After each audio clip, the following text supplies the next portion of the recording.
Recording in progress.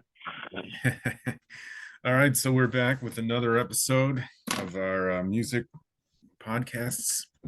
This time we decided to talk about our 25 favorite metal albums, but with a few rules: no repeats.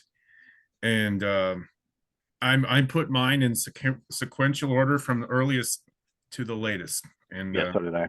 okay, let me start with the earliest one that I really enjoy. Okay, so it would be Black Sabbath Master of Reality. I thought it might like Volume 4 better, but it's definitely this when I re-listened to them. Hmm. Uh, so something about Black Sabbath Master of Reality, it just kind of seems like the very beginning of metal. It's got awesome riffs and just amazing. No wonder everyone started uh copying them. Yeah, And like Deep Purple was another early metal. Uh, yeah, kinda. Yeah, I almost included one of theirs on here, but I decided I would just I don't I listen think to it that often, so I didn't put it on here. Deep Purple's still a little more kind of just in the sort of Blues. hard rock realm. Yeah, but I think especially with this album, yeah, Sabbath really kind of took it. They're the first ones who really started detuning the guitars this much, which wasn't necessarily in the beginning because they wanted to, but because Tony Iommi's fingers got cut in an accident at work. Basically, he worked in a factory, so Yeah. it was easier on his fingers to have the strings loose. So, um, And that created a whole sound. How amazing is yeah, he? yeah, right. But also just having the kind of like palm muting and the level of distortion that they had was just not really stuff that other bands had done at the time. There were several bands who followed very quickly after this that kind of used a similar style, like Pentagram, stuff like that. But I think this was really what I would consider the beginning. Some people kind of say um, The first one. Paranoid sort of is, Oh, okay. because the first one is much more blues, but Paranoid is where it got a little more, I guess, metal, what most people would consider metal. But this is where I think it got like heavy, heavy. Um, Yeah. so So I never heard an album begin with coughing before. that's right. Yeah, That's something I thought of when I heard it. And that's Sweet true. Leaf, Children of the Grave, and Into the Void, they're all the best songs. Everyone knows that. Not much else you could say. But it's only 34 minutes, but no time's wasted. Yep. And one thing I did on every one of my slides, I close with what kind of metal it is. I think Mm. is to be considered doom metal. I don't know. Hmm. Maybe some other people might think other, but I Yeah. think this is what the overall category would be. And Okay. your turn to share All your right. oldest. All Is right. it Let the me same? do.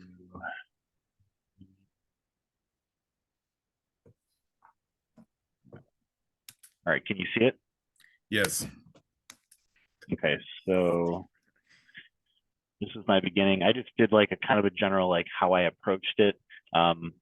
Like you kind of had on yours. We chose our top 25, keeping it to one album per artist. We're doing it in chronological order just for organization. My personal criteria are the albums that I like listening to all the way through, where I don't really feel like skipping tracks, where it all kind of follows through on a similar level of quality, or at least an acceptable level of quality all the way.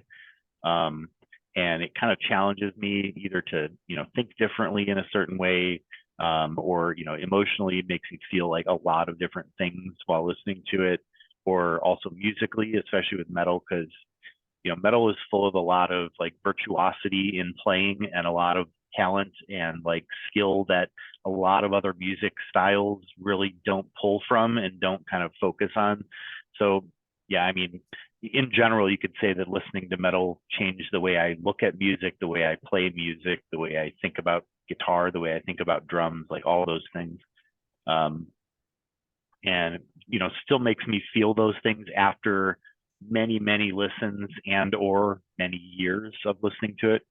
um, and yeah, again, kind of narrowed down, especially on an artist by artist basis, about how consistent the music or the theme is throughout the album, and making sure that as a whole I actually like that whole album because there there was a lot of close calls with a lot of these artists. I can talk about a little bit more Oh that yeah. it's like there's two albums that I like so similarly, but there was just something about one of them that kind of pulled it ahead of the other. So um, that's my general thing. But yeah, so this is my first one as well. Again, this album had dropped some of the really heavy blues influence from the previous albums with the darker sound, like I mentioned, the detuned guitars. In its day, again, there was nothing else that came close to this by far. Um, Very dynamic. Like every song feels different, even though it's using some similar motifs and some similar things here and there. And then you also have songs like Solitude that has the flute and the acoustic guitar. And you just got a lot of different sounds going Yeah. on. It's not just like a one note thing, you know? um, They didn't know that flutes were not part of heavy metal yet. yeah, and clean singing with on that song too. Um, and again, it's the godfather of doom metal. I mean, this is where it all came from essentially. You know, people can argue whether their first two albums also had some of that because you had stuff like Electric Funeral and Hand of Doom on Paranoid, but again, this was kind of a whole other thing. It was just its own kind of thing. And I think it's notable too that it contains what I think is kind of one of the first sounds that at least feels like kind of double bass drumming. I think what Bill Ward actually does is he's using his kick drum and his low tom to make it sound like he's doing a very fast kind of like bass sound for the drums and Into the Void when it gets to the fast riff. But yeah, I think that also inspired a lot of bands to start making their drums faster when it came to, you know, fast music. So and this was also one of the first metal albums I really had. I found the cassette tape of this at a flea market in Monon, Indiana, when I was probably like, I want to say 7 or 8 years old or so. And I had a little Sony Walkman and I would just listen to this album all the time. I Um, drive through Monon when I go to my mom's yeah, house. yeah. So like it was just a random find. It didn't even have the cover. I never even knew what the cover of this album looked like until like 5 years after I had it. But it so early it changed the way I think of a lot of things. Um, I think before that I had known of Black Sabbath just from hearing like Beavis and Butthead talk about them and just stupid stuff like that, and them kind of imitating Iron Man and stuff like that. But this was the first like full album I had from them, even though I had like a compilation with Iron Man on it. But yeah, so this was a very early for me, not only early of when it came out, but just in my life, it was one of the first metal albums I really found myself. Because like when I was really young, my cousin introduced me to like Alice Cooper and Iron Maiden when I was probably like 4 or 5 years old, and I liked it, but I didn't like find those albums. And he would make me copies of the cassettes sometimes, but this was the first one I kind of like found and fully listened to on my own. And it just, yeah, it changed the way I think about metal and music. So pretty important for me. Alrighty. And you can go to yours. All right, let's see. Next on my list is let's check. All right. Oh, good. All right. I didn't reveal it. I think I just leave it on the slide and then Yeah. I'll stop doing that like I did Yeah. last. Yeah. Hmm. I didn't know. Okay, well, Dio. Okay, Hmm. so how can you go wrong? Between 71 and 83, didn't find anything that was that much awesome. Uh, Yeah. so I just think this is my second one. So it's an iconic album, and the cover has Murray, that demon thing there. Uh-huh. He was on there for a few albums, like 5 or 6 or so. Yeah. I think it's cool how he's trying to kill a priest. It's pretty tells you what it's Right. going to sound like there, kind of. Yeah. Dio's lyrics always had a certain relevance to them. Uh, Honestly, kind of oddly, so did like Chuck Schuldner's. His lyrics were actually way more intelligent than most people thought after the first few albums. But yeah, Dio's always had this kind of, they have a fantasy element to them, but Oh they yeah, also have that kind sword of and criticism of sorcery. religion and criticism of society and stuff like that. Oh yeah, he's always got Mhm. some message. It's not just stupid lyrics. Yeah. Mhm. It could be though sometimes, I guess. Yeah. So it's a staple of heavy metal fans. I would say this is when metal was mainstream. It started Hmm. this from here, and then I don't know. It was like from until like the late '80s. It was like normal to hear this on MTV and all, and Hmm. maybe even on the radio. Yeah. I don't know. I wasn't listening to the radio back then, but everybody knows about 80s metal.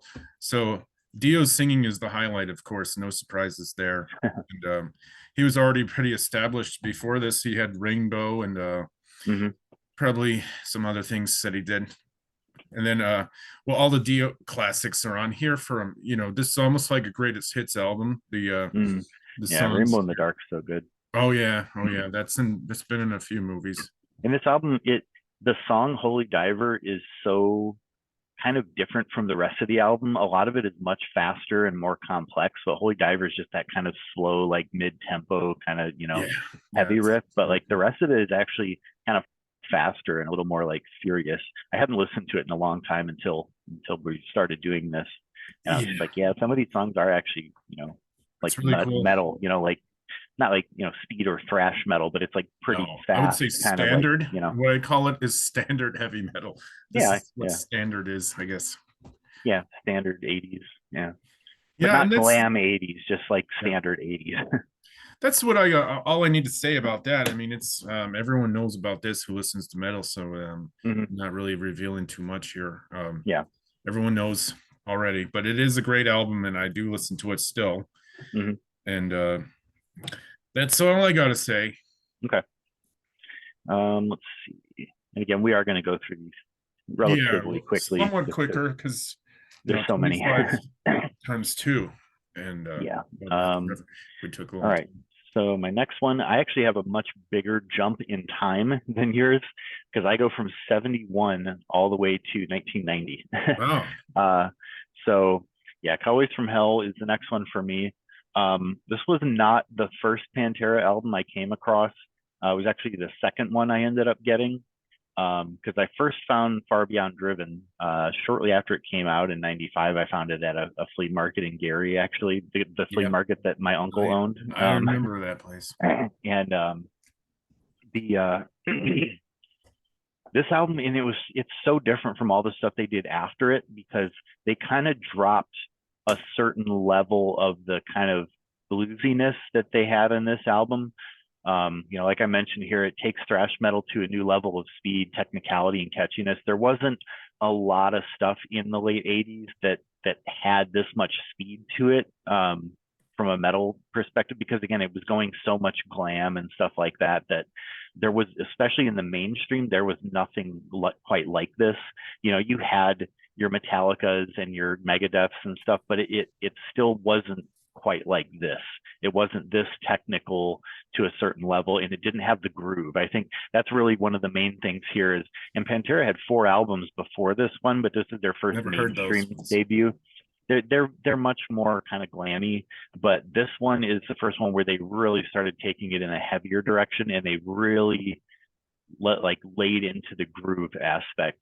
And I think that kind of changed metal in general at that point, because this was so influential that so many bands, even like heavier bands from the more extreme side of metal, started digging into that kind of groove element. So again, there's a little bit of the kind of glam sound remaining here, but from the 80s albums that they did, but it just kind of enhances the sound. I don't feel like it takes away from it or it fully delves into the glam. It's mostly actually the vocals and his guitar tone and the solos that really kind of feels 80s, but all the other guitar tones and stuff are much more just like thrash metal and really heavy. So it's just an interesting combination of kind of different blending of styles that haven't really been done in the same way. And again, it kind of established what is known now as kind of groove metal. It had a really heavy melodic focus with a lot of technically impressive guitar solos and riffs throughout it, and also kept this kind of Southern rock or heavy blues influence mixed in with all the heavy and fast kind of thrashiness. So it's always kind of stuck with me ever since, mid 90s. And I think it's their strongest album. Great Southern Trendkill, my second. It was kind of a hard choice between the two, and they're very, very different albums for different reasons. But I think this one holds out a little bit, and I actually tend to like more of the non-popular songs from this album. I like stuff like Shattered and Medicine Man, Message in Blood, The Art of Shredding. Oh yeah, that's a good one. I like a lot of the kind of non-famous songs from this album, and I like every single song on here. Every one of them has something great. The Sleep is another pretty Oh, cool I like one. Heresy, my Has a favorite. That's Oh yeah, Heresy, Domination. Domination got pretty popular later, but they would only usually play the second half of the song later in their career. They would mix it in with another song. I think they would do it at the end of Cemetery Gate, or I forgot what song they would mix it in. Or no, it was Heresy, I think. But yeah, so but the whole song of Domination, I think, is amazing. But so yeah, that's what I got to say about that one. all right. All right, so what else now? My next album, after Dio, you can't see it yet, right? I didn't share Nope, yet. Right? not Okay. yet. All right, it would be another 80s album. It would be this. I can't say no to Mm, this. All right. yeah. Twisted Sister, again from when metal was mainstream, everybody knows this one. Everybody, Hmm. everybody. It's a classic 80s icon, hair metal band, or whatever you call them, glam, I don't know, something like that. MTV metal. Yeah, uh, yeah. The Pop, weird I thing. don't know. Yeah. But it's Yeah, so this is many. kind of like sort of the beginning of the glam era, um, where it didn't just change the image, but the music also took on a certain weirdness and implemented a lot of pop elements to it. Oh yeah, yeah, definitely. Hmm. You all know the songs. Like they got We're Not Gonna Take It, Burn in Hell, the song that was in the Pee Wee Herman movie. Yeah, Um, yeah. what else? And like I said here, the Wow, band wow, has a wow. cameo in Pee Wee Herman, and then just The Price again, another cool song. Mhm. And it's glam metal, I would say. But they re-recorded this in like 2004. Mm, Some of it sounds better, but you could tell D. Snyder is very much older, and he can't sound the yeah, same anymore. yeah. But I like this. I like this one better. This the original. I don't know why they re-recorded it, but Yeah, I'm not a huge fan of them in general. Like they're catchy, but I don't particularly like his vocals all that much overall. But I appreciate it for what it is, and yeah, it's more diverse than a lot of glam that I've heard. So at least I feel like it's all right.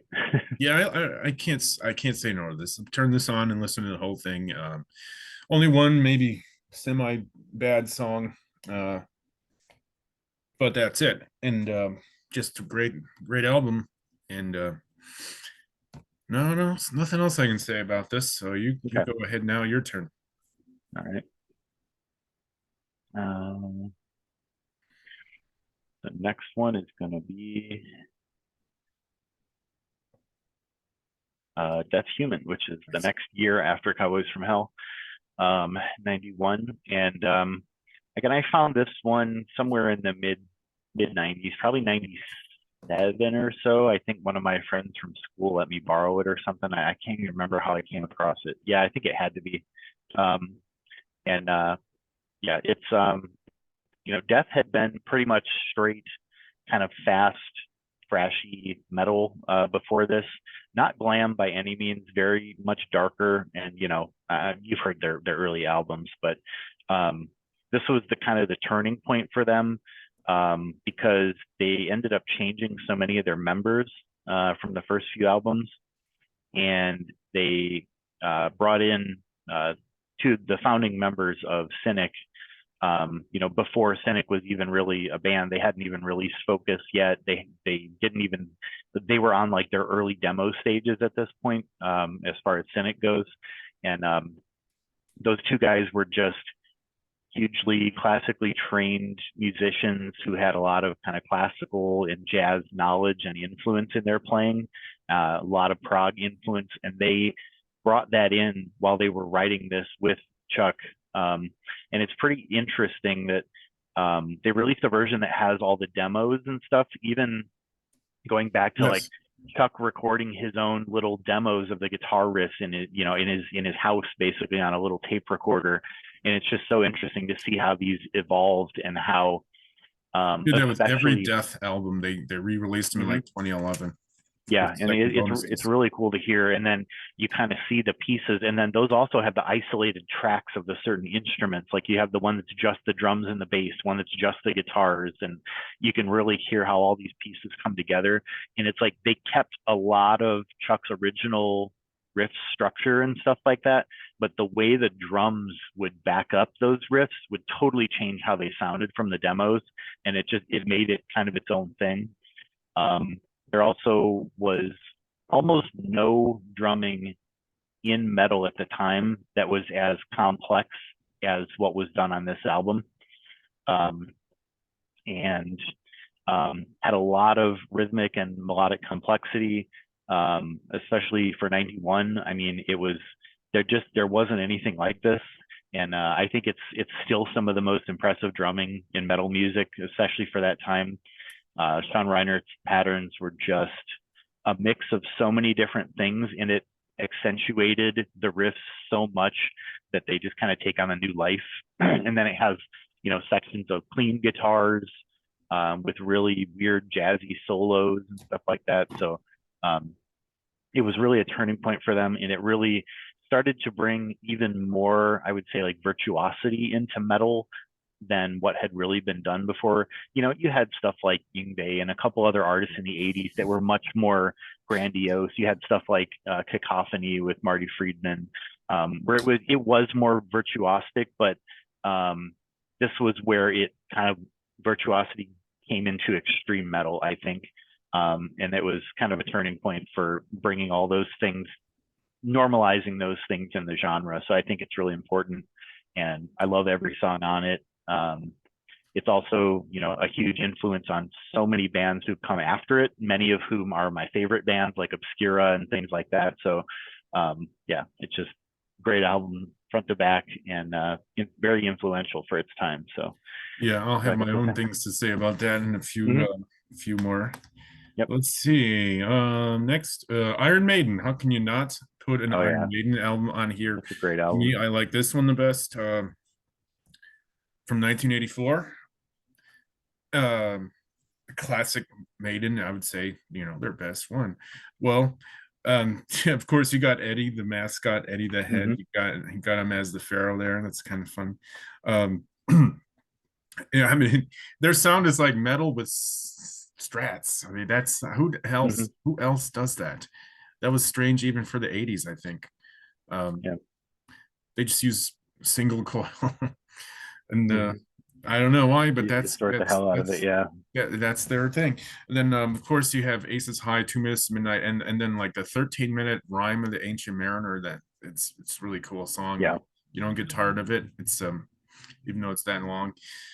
And I would say this is it's a classic. I really like the song Power Slave. I mean, there's so many good songs on here, and again, like far beyond just the popular ones that everybody knows. It's such a strong album overall. It took me a while to actually, because when I was growing up, this was one of the only Maiden albums I didn't have on vinyl. So it was just like, it was one of those things like I knew some of the songs from like their greatest hits and their live albums and stuff, but then when I finally got to listen to this, I was like, man, it's definitely one of their strongest. Yeah, like Flash of the Blade is another great one. It's really good. Like, and that's the thing. Like, again, I think Maiden was actually the first metal I ever heard. When I was probably 4 or 5 years old. And I still love so much of their stuff. I just don't find myself listening to it super often, but I think by it's now important and it's great to listen to. But to a certain extent. But I think this is still their strongest. I had a hard time picking between this one and Seventh Son of a Seventh Son, or those are two really awesome ones. And well, what would I say? This kind of metal is just standard again, and then they call it NWOBHM, New Wave of British Heavy Metal. Yeah, I think you have a couple that are definitely in the NWOBHM. I think even Dio is kind of that. His band members were British, but he wasn't. Yeah, so. Right. Yeah, well, it's a cool song, sounding album all around, and anybody who's gonna ever see this video is gonna know that it's a standard in metal. So Mhm. not much else to be said. All right, your Stood turn the for test the of next time. one, then. Uh,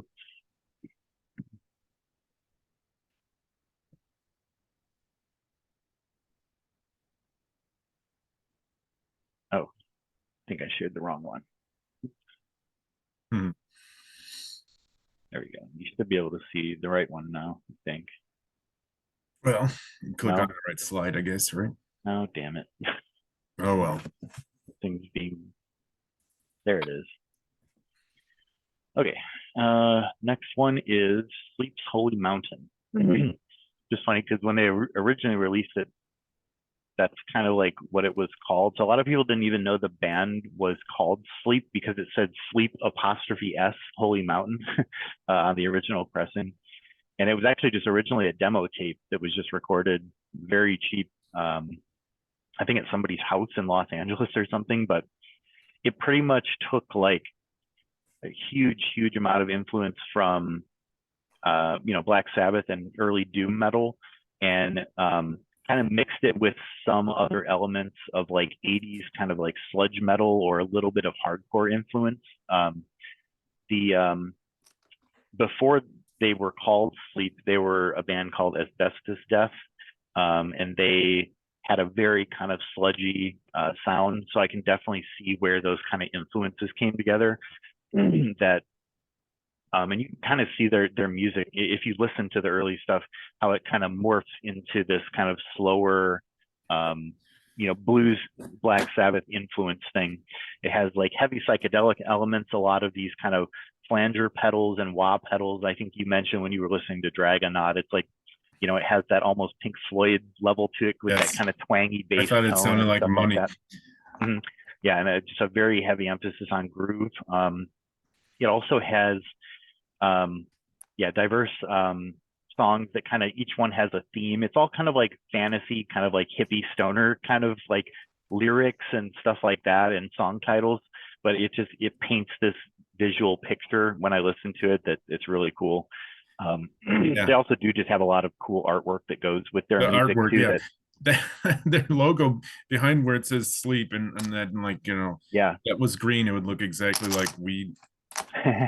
Yeah, and the again, the bass work is super interesting. It's very Black Sabbath like, where he's just going on like blues riffs and scales behind what are sometimes fairly simple guitar riffs, and it has its own sound to it that really works.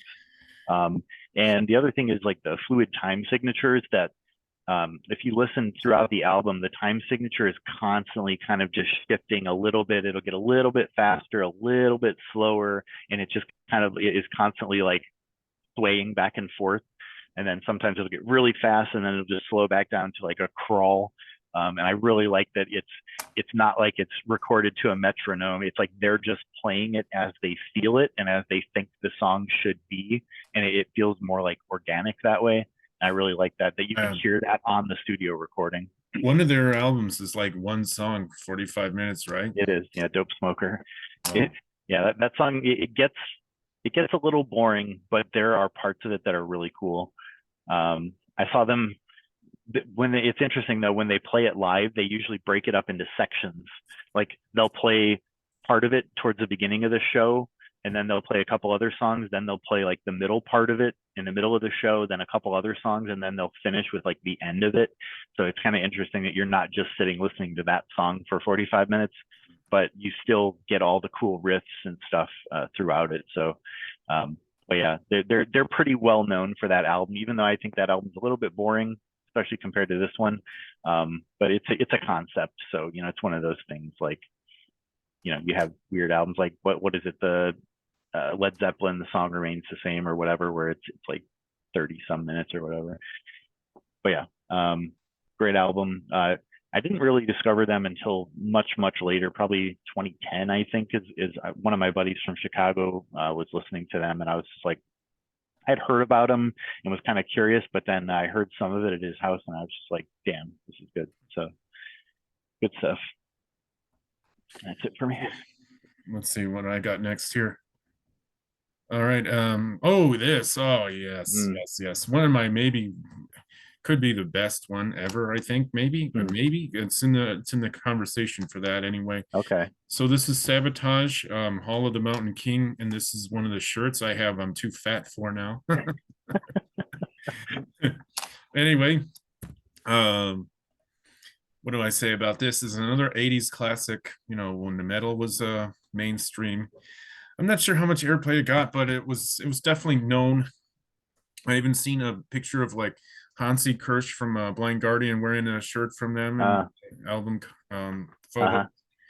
And well, you know, the interesting thing about this is this band basically morphed into the Trans-Siberian Orchestra. Really? I didn't know Yes, that. Hmm. yes. They decided they can't make money being a metal band, so they became a holiday Christmas metal band. A kitschy, gimmicky, Yeah, metal band. Yeah. same members, at I mean, it least seems like, to have worked out for him. yeah, right. More than half of the members are from Sabotage. Did not know that. Yeah. And it's yeah, like I was saying. Um, yeah, and I found out about them because of backwards kind of like looking into Mm, stuff. Like, I decided to decide like I looked on the metal archives and just hmm. looked at the band members in Trans-Siberian Orchestra and decided to see where they came from. Then this Nice. is what led me to this. They were That's a interesting. great band. Oh my God. In the 80s and then all the way up to like 2000 when the Trans-Siberian Orchestra started. They had Uh-huh. a couple of roster changes, but the most famous like singer is this guy named John Oliva, and he has another Yeah. thing, another project called John Oliva's Pain and other stuff. I He feel like just I've heard his name he somewhere else even too, sings but the song that used to be the beginning of WWE like Monday Night Raw. You've heard him, interesting. but you didn't know, you never realized that he had a band before and you never knew his name. Um, and yeah, of course, this is different from Trans-Siberian Orchestra. This is straight ahead, Yeah. you know, metal, not a Yeah. Christmas metal. You know, just look at the Yeah. album cover, you can tell they're Yeah. It not has fucking little around. elements of power metal, but it's mostly thrash or thrash heavy, Yeah, I would yeah, say. it's right along those lines. And they have dark lyrics, themes, and screaming vocals, which is, you know, all key when you're trying to make something sound cool. And then the best songs 24 hours ago, Strange Wings, Prelude to Magnus, and that's actually kind of like Hall of the Mountain King. It takes that riff, and then Yeah. the song Hall of the Mountain King is where it leads into that song, but it doesn't have that riff. The Prelude to Madness has that. And I think the first song on here was really long, if I remember right. Was this one of them? um Not, you know what? I can't remember offhand. I know the Man of War one was super long, but I Yeah. thought I remember this one being decently long too. I can check right here. So how, this this one I think is the first song here is it's 24 hours ago and yeah, not really long. It's like Oh, 5 okay. minutes. And then Strange Wings, Prelude to Madness, The Price You Pay. All these songs have like unforgettable riffs. You remember the Mhm. riff before you remember the title of the song. Yeah. Yeah, the And songs were cool. I wasn't crazy about the production on it. oh It, yeah, it's it's kind of very has muffled. that very echoey, yeah, Well, muffled kind of sound to it, but I'm not the sure which music's good. version you heard, but it was remastered in like the 2010s and sounds a lot better. I think it was a remastered version. It's the one that's on Apple Music. The They the usually only go for the remastered ones. yeah, this is one of the rare CDs I bought twice. So because I Oh bought yeah. the shitty production 80s one that, and then I bought the one they redid and Yeah. sounds a lot better. I really don't like buying something twice, but it was worth it to me. And Hmm. you know, the category for this would be just standard heavy metal, maybe a little bit of thrash. I don't know. Yeah, yeah, there are elements there. Well, anyway, that's all I gotta say. If you don't Sabotage, just look them up. They're awesome. You can't go wrong. I think they made one bad album, and that was it. And don't get the one that's called something The Rock or whatever, and when it shows them Okay. like climbing a mountain or something, it's stupid. Okay. That That one's sounds kind dumb. of weird. Yeah, and yeah, That's I think they realized they weren't getting a lot of attention, so they tried to switch to rock music for that, Mm. and that's why it's called The Rock, and Uh, it doesn't work, I think. So anything else other than that? Alrighty, your turn. let's see. So next one for me, I honestly don't even remember. I have to like click through and see them. So Deicide Legion. Um, yeah, this is a pretty interesting record. I found out about them in the kind of mid to late 90s, and was hearing some of their later albums, and they're kind of well known as a death metal band that was really trying to push buttons, let's say, in the Oh 90s, yeah, even because by they their name, Deicide, yeah, because killing God. yeah, because they weren't just making extreme music, but they were really pushing like the image stuff. Like their singer basically like branded an upside down cross in his forehead and stuff, and he was just like always trying to kind of be known as somebody who's pushing buttons and making people mad and whatever, that kind of thing. But that didn't really get as prominent in what they were doing until after this album, I think. um this was like still kind of early days for them. This is their second album. um but the first one, like, I feel like the production wasn't quite there and the songs were a little more repetitive overall and not as fast or extreme. But I feel like this is the one where they just hit that balance of really, really extreme brutality for the time and just like relentlessness. Like there's really not any slow riffs on this album. And when I listen to a lot of metal today, I still hear influences from this album. Like there are certain things that they did with riffs and with the drum patterns on this album that like I still see people copying, like whatever it is, what, 30 years later now. Um, and it's kind of crazy.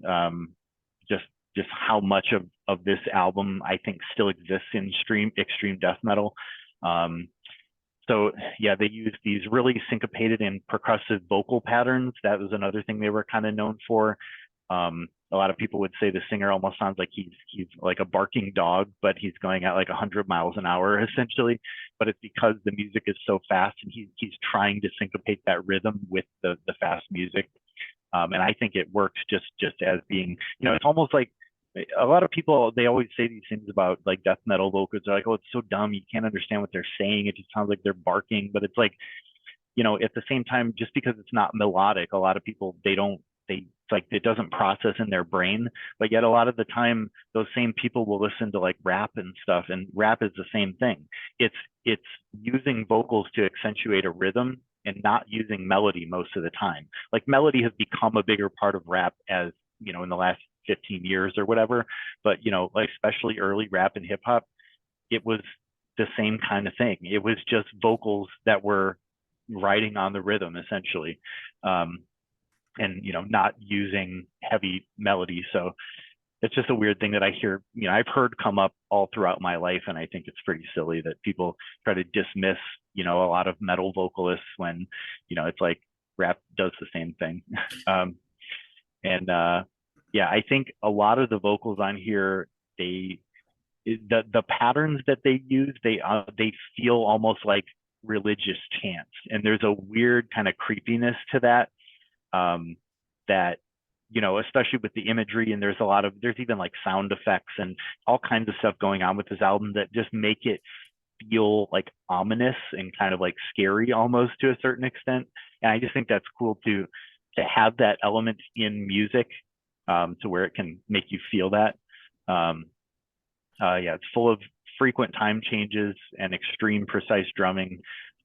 It's almost like every riff is a different tempo basically.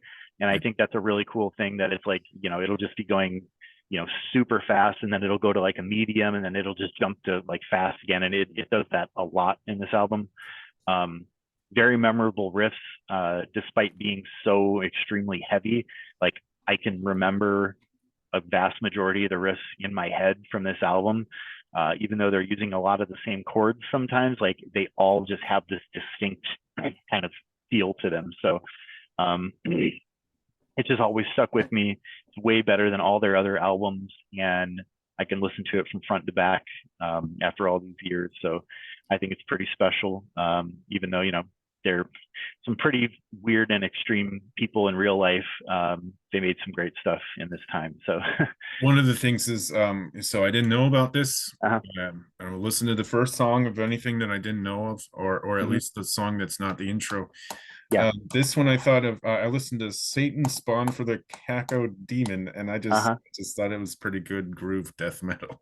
Yeah, and that's the other thing too. Yeah, it does have a lot of groove, which a lot of death metal was not really doing at the time. So yeah, I think that's a good point that I kind of forgot to mention here. Yeah, that's the only song I heard, but I think it'd be worth me exploring the rest. Yeah, I think you should check it out. I probably will. Let's see another one here then. Metallica, of course. Again, another Hmm. standard. I don't have as a vast knowledge of metal as you, so I like a lot of the standards. But anyway, this is Yeah, still this a is good one of the one. greats. So Yeah. this is. And I think this is like the first metal I ever had. It was a cassette tape. And Oh yeah. yeah, and I didn't even, again, one of those things where you didn't even see the artwork. It was all like faded. It looked like it sat in someone's car on the just got sun soaked from the windshield or something. Yeah, yeah. And then I got it probably when it was already like 5 or 6 years old, because it was like mid 90s when I had it. So it's the Hmm. best album by Metallica for sure, I think. And it's pure thrash metal and great storytelling in the lyrics. It has that Hmm. song One, it's about a guy whose arms and legs are cut off and he's blind and deaf and he just Hmm. wants to die. So Hmm. it's pretty deep. And yeah, so that's my bullet point there. I already mentioned it's the first one I had. It was a Yeah, I also found this with just the CD, with no artwork or anything, at a flea market in somewhere in Northwest Indiana. And yeah, or maybe it was at the Swaporama in Alsip. I don't remember, but I just remember getting it there and trying to talk the guy down in price. But it was probably like 90, 92, 90 something like that. And yeah, it kind of blew my mind. It was the first thing I had found from Metallica after hearing about them for a while. Um, and I think by then, Black Album had already come out and they had changed a lot. yeah. So I think everyone had heard Enter Sandman by that time. But then when I heard this, I was like, wow, they used to be pretty different. Certain things sound similar, but at the same time, this is just a whole other level of musicality. Like Lars was doing insane double bass stuff for a mainstream metal album that I think just wasn't really heard anywhere else. So yeah, it's a pretty great one. Oh yeah, can't go wrong. Every song, I love every song. It's something you listen to start to finish, and then you don't want to stop. Yeah, I think Dyer's Eve is probably my favorite song on there. Like I love that song. Harvester of Sorrow is great. Oh yeah, Blackened, of course, Blackened. And Justice, the song is great, even though it's like 8.5 minutes long. that's why I love Yeah. it, and every song is amazing. It's like one of the Yeah. greatest. The frayed ends of sanity sounds like the Wizard of Oz in the beginning part. Yeah. That's always kind of made me laugh.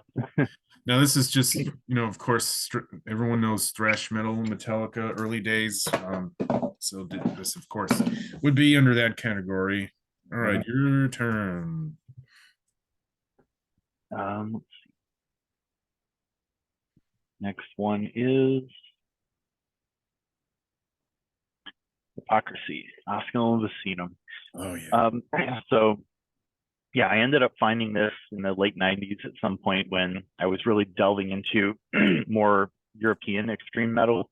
And I think I had heard some of their later songs by this point, but I was curious. I had heard that the early stuff sounded better and heavier and different, but I wasn't prepared when I found this album for how much I was going to love it. It's a very early Swedish death metal. Um, Swedish death metal only kind of became a thing in about 91 or 92. So this was still pretty early days for it. But I just think they took so many interesting elements from so many different kinds of music and mixed it with the really heavy kind of tremolo picking death metal stuff. Really low, kind of brutal vocals. very haunting, kind of evil sounding melodies and harmonies with the guitars and stuff like that. Another thing was, I didn't quite realize this until several years later when I started trying to play these songs on guitar, that the guitars were basically 6-string guitars tuned down to A, which is lower than even what a 7-string would be in its standard tuning. And it just, the strings are really loose, but it gives it this really just heavy, dirty, kind of sludgy sound, and I love it, especially when they're doing like harmonies with it and stuff. They have this weird hauntingness to them. It's kind of hard to explain, but it fits the music. There's even like keyboards in several of the songs, like just really low in the background, but it gives it just enough like kind of ominous, like kind of, yeah, just like ambiance to it. Every riff is, or every song is just like a riff fest. Like they almost never play the same riff twice in a song, or if they do, it's only twice. But it's like within each song, there's probably 8 to 10 different riffs, which is not very common for most music. Yeah, frequent dynamics of and speed. It even mixes in some kind of like doom metal elements. There are certain points where the riffs get so slow and heavy.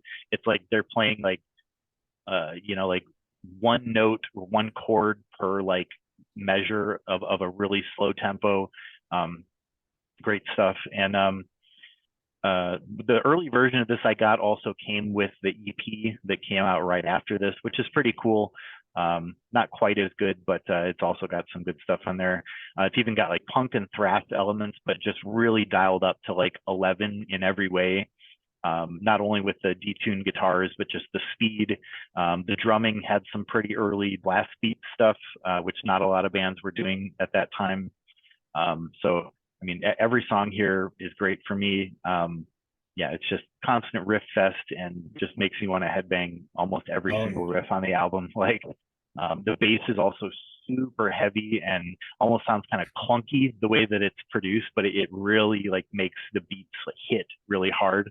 But yeah, I remember you said you liked it quite a bit, and I think if you listen to the whole thing, it keeps up that quality the whole album. So yeah, um, I kind of listened to everything I didn't know of, and I gave myself a rating of which I like a lot, and then then not very much. So I gave this one a 2 checks, which is the best. Pretty good, awesome. I want to buy it. And I listened to that song "Pleasure of Molestation."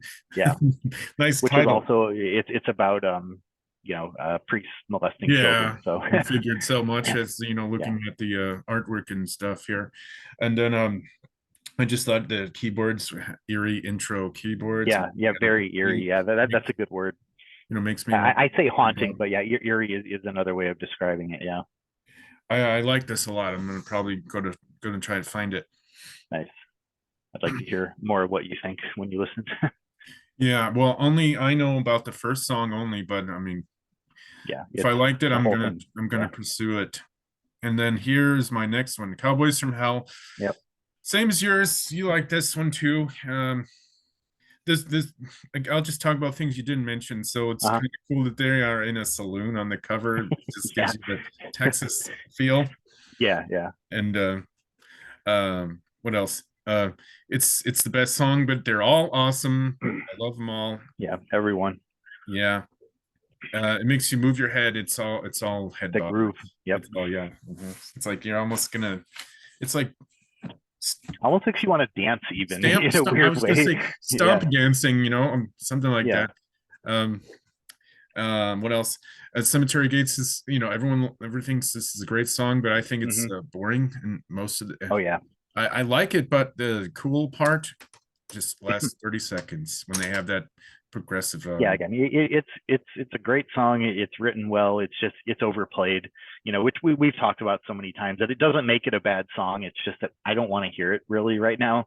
Yeah. But I still appreciate it. Like if it comes on the radio or something like that, I'm like, yeah, the song's still good. It's just I'm not going to go out of my way to listen to it. That one riff in the middle of the song though. Dun, dun, dun, dun, dun, dun, dun. I can't do it, but anyway, Yeah, with the harmonics and stuff. Yeah. And I also I like the chorus a lot. I don't even know how to describe it, but it's it's right before that part actually. But yeah, it just has that weird kind of southern sound to it, where it's like dun, dun, dun, dun, dun, dun, dun. Like it just yeah, the whole song just has a cool vibe to it. I just think that, especially on the studio recording, the acoustic parts are just kind of corny and glammy, which I think it is the part that makes me feel a little bit kind of like, again, like I just don't want to listen to it all the time. It's not like it's badly written. I think it was just badly recorded, but it doesn't hurt the album very much, let's say. Well, I thought it was pretty awesome all Mhm. around, except the Cemetery Gate song was, some parts were boring, and then it's considered groove metal. So Mhm. those are my opinions about that. And you covered most of everything else. So It's a good one. yeah, Yep. it's a good one. Uh, Next for me is Dissection. Um, so yeah, this is kind of known as a sort of a legendary death metal album, especially for many years because they were essentially on a hiatus that nobody ever knew if they would come back or not. And we kind of talked about that yesterday, that their singer and guitarist who wrote all their music was kind of a shithead in real life. He went to jail for murdering somebody, and he was just a very dark person, let's say. Um, and He was in jail for 25 years, and he finally got out, made another album, and then committed suicide. And was just so they have this weird kind of legacy around them, almost a mythology to a certain point. But I can't deny how fucking amazing this album is. um, it just, from start to finish, it's full of keyboards, acoustic guitars, and really heavy, um, death metal guitars, and with a really heavy black metal element. Um, but before this form of dissection came along, they were much more black metal influenced, but the way they mix this in with death metal, folk metal, classical elements, it all just comes together to what I think is just one of the best, like, 35, 40 minutes of music, you know, ever in this genre. Um, Great, yeah, emotional melodic chord progressions, lots of guitar harmonies and layers. Like it feels like most of the tracks, they have at least 4 guitars layered on top of each other, with these really technical riffs that just have all kinds of virtuosity and kind of classical elements to them. Again, a lot of dynamics with acoustic passages that'll come up in like 3 or 4 of the songs that actually last for a while. And they do a cool thing where, they'll play a riff on the acoustic, but then they'll actually start playing that riff on the electric shortly after that, usually with like like fast tremolo picking. And it's so cool that they'll transition, they'll make that acoustic riff into a really heavy electric riff after that. Lots of time signature changes throughout the songs. It's almost like the songs have different like movements to them. It's like it'll have the first part that's super loud and fast, and it'll have an acoustic section that kind of builds back up to a mid tempo and then gets fast again. And yeah, it feels like every song has movement to it. It has, different distinct parts to it. It also it sticks to its theme so strongly that at times it almost feels like one big piece of music that just happened to be kind of separated into different tracks. Like it all just follows so well with each other, but in the end, it almost feels like a classical piece, that would be played all at once, in a certain sense. So I just love this album. I've always loved it, and every song is great. Every song is kind of different from another, while also sticking to that central theme. Again, almost like a classical piece where there are different sections, but it all just fits together like a puzzle. And It's great. Yeah, so I thought about what I would say, other than I listened to Knight's Blood. I kind of thought it Yeah. was cool, and just not nothing else that I said about it. But I found out about the story about this guy, and I'm like, Mhm. um, Yeah, it sucks, and it's a really complicated discussion of the whole separating the artist from the art thing. And I think I can definitely do that when the art really reaches that level where I'm just like, again, that's the thing. If you really look at history, a good amount of the best artists were really, really messed up people.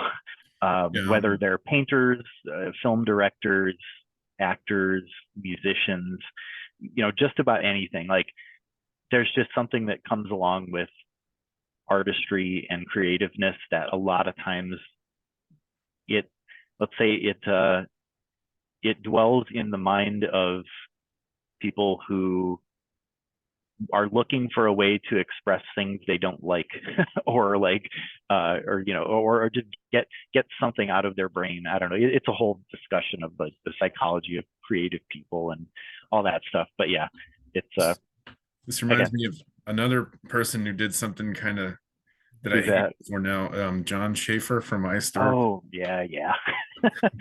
I What don't a know whether I should flipping keep idiot. listening to them or just throw all their CDs away. I don't know. Yeah, I kind of moved away from them a while back, but I I did was like their early stuff. But yeah, it's hard. But something you know, wicked this way comes. If I get rid of everything but that, it might be all right. again, I feel like if I reassess the art that person made, and it is just so good that I can't deny how good it is. Yeah. And it's not like I'm giving the person a pass. I'm not saying they're a good person because they made this thing. It's just saying, okay, I'll forget about who made it to a certain extent because it's that good. Like, I um, know I'm wrestling with that right now. So yeah, everybody's got their own thing. Like, some people I know just absolutely will not even listen to or own anything from a person who's had any kind of bad history. And I think that's extreme, and you're depriving yourself of enjoyment of art. It's like, if you found out, well, I mean, we have found out that, a lot of the best artists in history, and it's like, are you just going to stop, stop following that thing that is part of what makes you who you are? I don't know. It's a whole complicated thing, but anyway, yeah. go ahead. Okay, who else do I have next? Oh yes. This is one of the other early favorites. One of the Mhm, only when I had like 10 CDs, this was one of them. Um, one of the other ones that I had really early from metal. mhm, I was a middle schooler when I heard this first. And it's the mhm. best album from the Brazilian death slash shit metal. Did I let you borrow this CD back in the day? I feel like I I did. um I went out and bought it afterwards though. I think, I might have heard it from you. Then I bought it because I Yeah, because I feel really like I liked it. found it in 94 or 95 or something like that, when I was kind of still exploring non-extreme metal a lot. But yeah, this is a great one. I hadn't listened to it in many, many years until we Man, started doing this, and I was just like, yeah, it's they're rad. amazing. On this, they were all all in. They were Oh so yeah, amazing on this one. yeah, they But were so young and just so like driven and creative. You could tell like they just, yeah, they really wanted to do their thing, and yeah, they but did then it after well. this, it's they sucked really bad. And then they got kind of back their sound with this. I think Max Cavalera was really weird at the time, and then he Mm. finally quit.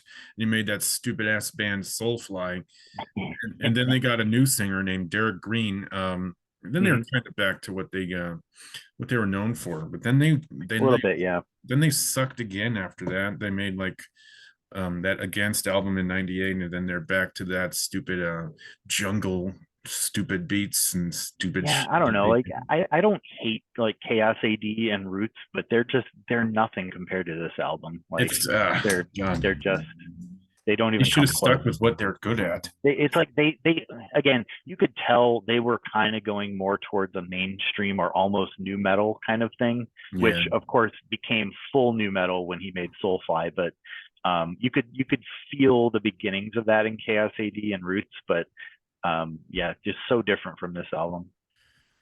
Yeah, and just this is a good mixture of thrash and death metal. I would say like total marriage of the two, and Hmm. just sounds really good. And Hmm.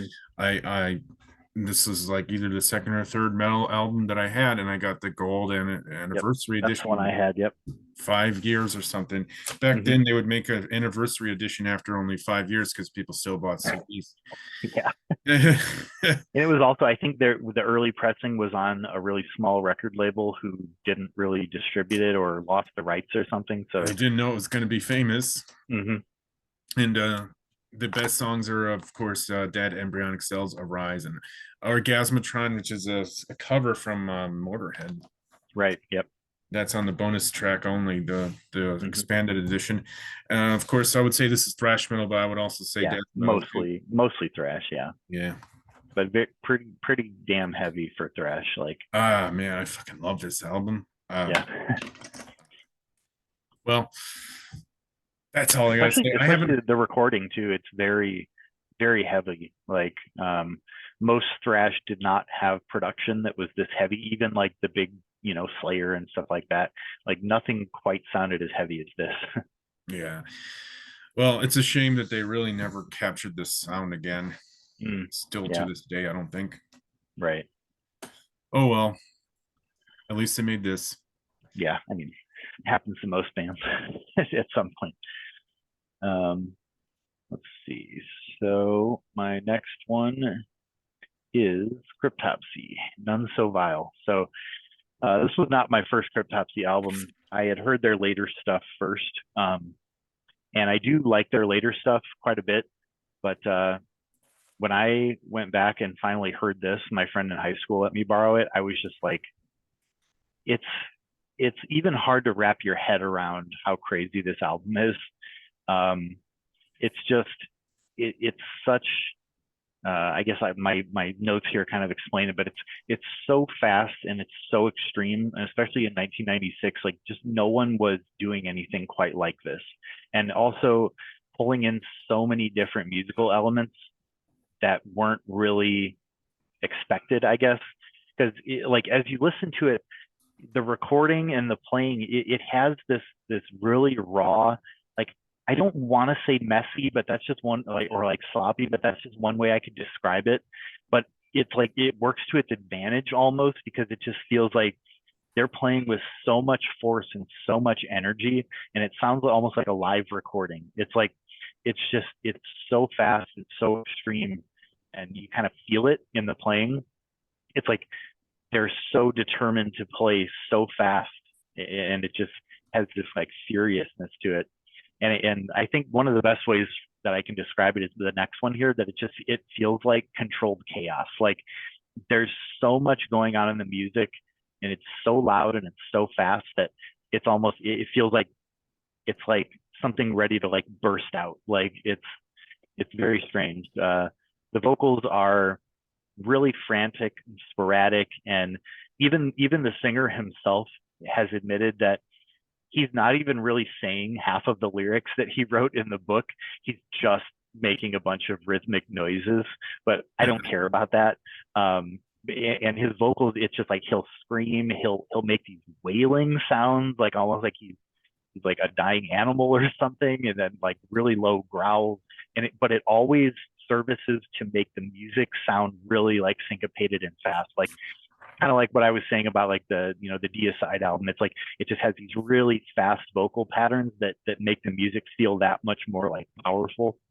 Um, and again, it has crazy elements of yeah, I mean mostly death metal, but also has that heavy focus on a groove or almost funk sound.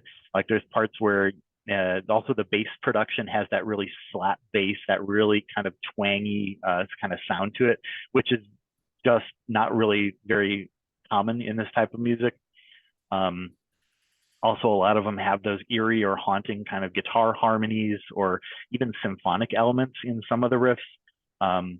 The way that just some of the passages, they're like these weird kind of classical scales and stuff that they're playing on guitar. But it's a really hard album to describe. I feel like you kind of just have to hear it for yourself. And it might take a little bit to quite grasp what's going on because there's so much going on. But I think after it sinks into your brain, there's nothing quite like it. Um, they changed vocalists right after this album and very much changed their sound. And I don't think they ever quite got back to this sound. There was one album in 2012 where they got some of their original members back, and it got a little bit close to this, but nothing ever quite captured what this album was able to do. And it's always had this kind of legendary status. And even I didn't quite get it when I first listened, but soon after I was just like, okay, yeah, like I get it. But yeah, I don't know if you remembered listening to it or what your thoughts were. Yeah, well, I think I overlooked this one. I did not listen to this. I should. Oh, okay. Next thing after I hang up from here, I'm gonna listen to this. I wrote a note for myself to listen to this. Okay. I didn't hear it. Sorry, I didn't. Just one of those. No problem. Yeah, I'm just curious because it's a weird one to try to wrap your head around, but very, very extreme musicality and uniqueness. And again, they're from Canada, so not too many Canadian bands. I mean, there's more nowadays, but in those days it was just like not too common to hear a band from there. So yeah, I missed that one. I don't know what happened. But next is Ozzy Osbourne, No More Tears. All right. This was another one of the early metal albums that I had. Yep, I remember finding this at a pawn shop probably like a year or two after it came out. It was my first favorite, I would say, metal album. I just thought it was so cool. Like I was 11 or 12. Listened to it every day for maybe a whole year. Yeah. Like every day on the Walkman. I didn't know you listened to it that much. Yeah. And then the songs are just so catchy and good songwriting. It's, this is Zakk Wylde's second album. Yeah. Yeah. Yeah. My very first introduction to him, and I was like, wow. Yeah, and I think this is where he really established his style, because he was on No Rest for the Wicked, and like that album, it's good, but it doesn't quite have the heaviness and the style that this album kind of established. And then this is kind of the style that Ozzy has just kept over all the years. And I think he took it even more extreme when he started doing his like solo, like Pride and Glory or Black Label Society kind of stuff. But yeah, this is a great one. Yeah. So all these songs are like anthems. Especially I Don't Want to Change the World, Mama, I'm Coming Home, Zombie Stomp, AVH, Road to Nowhere. All these songs, they're just so great. But this is kind of like barely even metal. It sounds like more like hard rock, but it's standard heavy metal, I guess, and somewhere in that line. It's hard to describe, yeah. But it's just been good. Yeah, I listened to it again. I hadn't listened to this in many years, and I do still like the songwriting a lot. I'm not the biggest fan of the production, but it's still a great album. It just has a weird kind of muffliness to it, but it still doesn't really detract from the album that much. Yeah, this was my introduction to Ozzy Osbourne. I heard him before I heard Black Sabbath, so okay. I thought it was really awesome. I didn't even know for the longest time that he was the singer of Black Sabbath, because I heard Sabbath first, but I didn't know who he was. Because again, I got Master of Reality without the liner notes, so I didn't even know who was in the band. I didn't have the album art, so it was just one of those things that afterwards I found out. I was like, oh, that's the same person. This is the only repeat of a vocalist on my list. Oh yeah. Well, that's what I need to say all about that. So Zakk Wylde is still a member of Ozzy Osbourne, right? Or no? Technically, yes, but I think Ozzy's retired from touring. I don't know. Yeah, right. It's always kind of up in the air, but I'm pretty sure he's done so. But yeah, he's like 75. Can't even stand up anymore. 83 now or something like that. He's up there. Yeah. So at least until he retired, he was a member. Okay. Mm-hmm. All right. Then your turn. Okay. The next is Blind Guardian. Well, I'm familiar with this. So this is like, I've heard most of their albums, at least up until the early 2000s, but no other album even comes close to this. This album is just so complex. It's so layered. It has so many different elements from so many places. The songwriting is just unbelievable to me. Like it's so melodically layered and complicated. like I said here, it's a huge mix of sounds and instrumentation. They've got medieval instruments like lutes and there's all kinds of mandolins and stuff in there. But it has that really strong, modern power metal kind of sound going on, lots of keyboards and symphonic stuff. And then I think that's one of the biggest things here is the kind of opera or choir vocal style Like that is Nightfall. pretty much the whole album. And it's like, like I mentioned here, the vocal layering is just like nothing I've ever heard. Like this is like more layered than like Queen on, Bohemian Rhapsody. It's like there's probably 20 or 30 of Hansi's voice all layered on top of each other. So it sounds like there's like 40 of him singing on like every single song. Like, but it changes.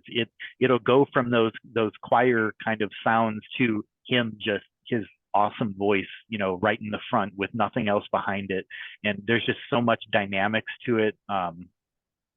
Yeah, the songs, there are a couple of quiet songs that have more acoustic sound, but then they'll burst into a really heavy kind of verse or chorus. And every single song I like a lot, with a caveat because there's like 12 of the tracks here that are just talking and like dramatic kind of whatever. But I just skip them, or like if I would make like a playlist on my phone or my iPod, I would just take those tracks out, so it's just the music, but there's still like 13 music tracks. Yeah, the guitars here are just amazing. The melody that they have in those is, all their passages and all these 2 and 3 and 4 part guitar harmonies. The solos are just super emotional and soulful. Like they use all these really heavy like bends in the so it sounds like the guitars are almost crying or like weeping in a really interesting way, but it's so good. And then the rhythm sections that go with those solos, they're just like, I mean, it's amazing. Like just the emotional density of this album is it's so complex. Yeah, and like I said here, it's almost like every song is like an emotional journey in a certain sense. It's like you have these triumphant highs, and then you go to like a dark part, and then you have like, almost like we're getting hope again, and then it's like a roller coaster of emotions. Yeah, it's basically a soundtrack to a book. Yeah. I mean, it really is. I think it's like one of the early Lord of the Rings books or whatever that it's kind of based on. But it's like every time I listen to anything that has power metal elements in it throughout my whole life after hearing this, I'm just sitting there comparing it to this album to see if it's anywhere near as good as this album. Like this is the standard for me. There is nothing else that comes close for power metal. Like, like and especially with consistency, there is just so much of power metal. Like I like stuff from Dragon Force or like other bands here and there, but they're just not consistent in the same way that this album is. And it's amazing. Like I can't say enough good about this. And I think I randomly came across it somewhere just because it had this, like whole like fantasy thing. And I was really into fantasy stuff when like early teens and stuff like that. But I wasn't prepared for how damn good this is. And it still holds up just like it did. I listened to Somewhere Far Beyond from Blind Guardian first, and I don't know, I might like that one just maybe about the same.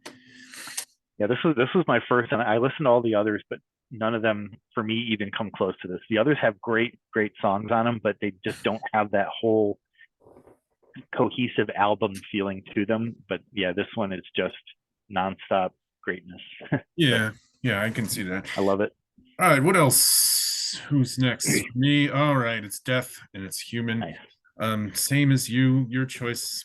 You talked about it earlier, but I think every song is great, and especially that the Flattening of Emotions and Suicide Machine. Those are the best. Yep. I think that like one Lack of Comprehension too. So good. That one instrumental track too. Some about the planets or planets, something. Yeah. And just so much technical ability on here, and you already said all these things, but still, it's the best death metal album in the whole world, I think, in my opinion. Because I'm not really familiar with every death album ever, but I haven't found one better than this. since it's obviously death metal, and it's the Yeah, guys from Cynic plus yeah. Chuck Schuldiner. But it's weird too, just with Death as a band in general, that like, they were they were making music that was close to what became known as death metal long before that was even like a term that people used. Maybe it became Like, death metal because this band was called Death. I don't I know. mean, it kind of feels like that might be the case. But because, like Leprosy, I think was where they started getting closer to it, and then, Spiritual Healing and the other stuff in between. But this was where I feel like they reached the most extreme level of what they were doing, and yeah, musicality and everything. I almost was gonna say this is it was hard to choose for me a little bit, Oh but I yeah, decided this one is better than the last one they made. Sound of Perseverance. Yeah, Yes. that's Um, also a great record. I have issues with the production on that album. Even the remaster, it still has a weird sound to it, but the songs are all amazing. right. Um, I like their cover of Painkiller on that too a lot. Yes, yeah, yeah. Chuck doing fucking Judas Priest vocals is Yeah. something else. Wish they He can stuck do it. around longer. Wish he could have lived longer. We would have heard more things that were Yeah, I don't know good. if you ever heard Control Denied. It's Oh his yeah, it's power like a metal power band. metal. Yeah, Yeah, hmm yeah. With yeah, like that band pretty Pharaoh, the great guy songs. singing, Yeah, hmm from the singer from Pharaoh, I think. yeah. He actually just passed away last year. Uh, That singer, Tim Amar, I think was his name. well, I But like yeah, that. I did buy their one and only album. Control Denied. Well, they finally released the second one because Chuck had recorded all his parts for it before he passed away, and then they brought in a couple of years ago. They brought in all the musicians to finally release the second album. So you might want to check that out. I sure will. All right, then let's see what you got next. All right. Next is Doomed Gore Metal. Um, yeah, this was a crazy kind of turning point for me. This is the first thing I had really come across. Because like during this time when we were finding a lot of new extreme metal, like me and Weisner were getting a lot of these compilation albums that were being released.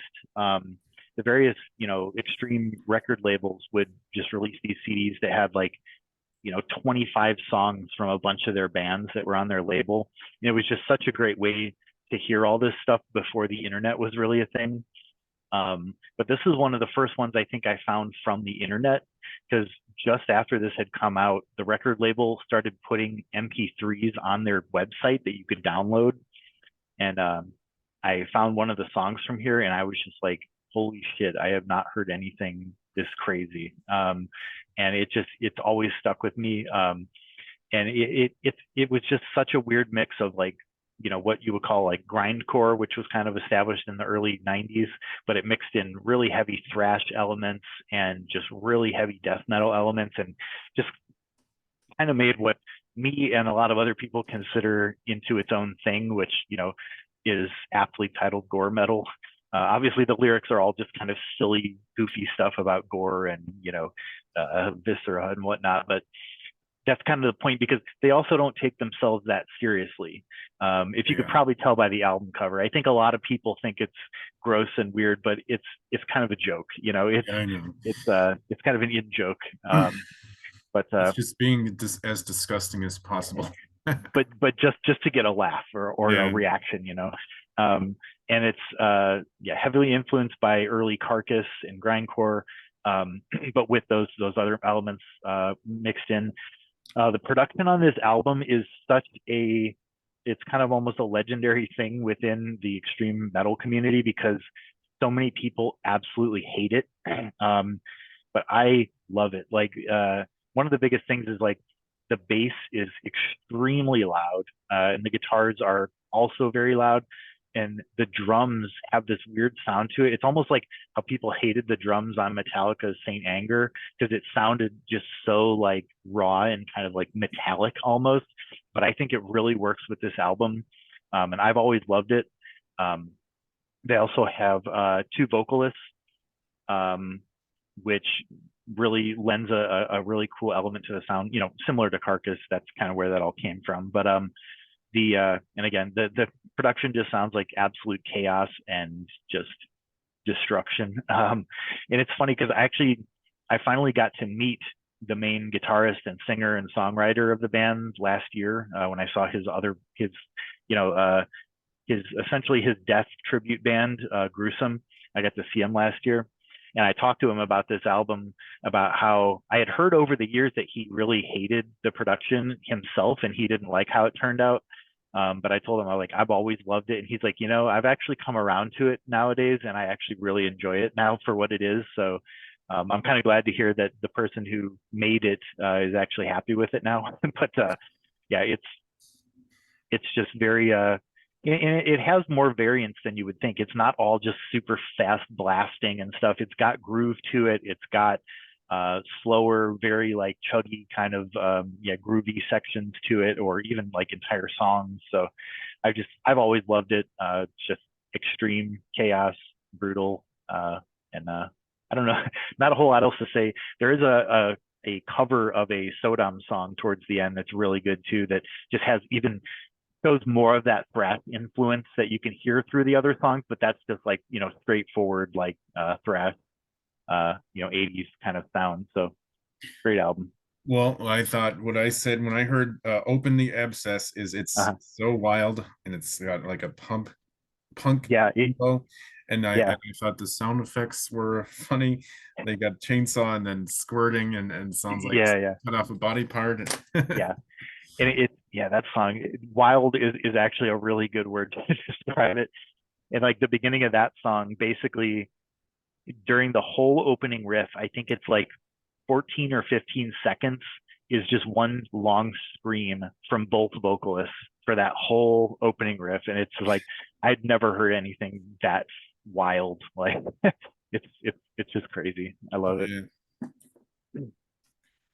Let's see what else now.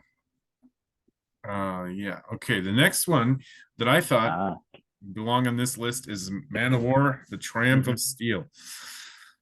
Oh yeah, this one is this is a doozy here.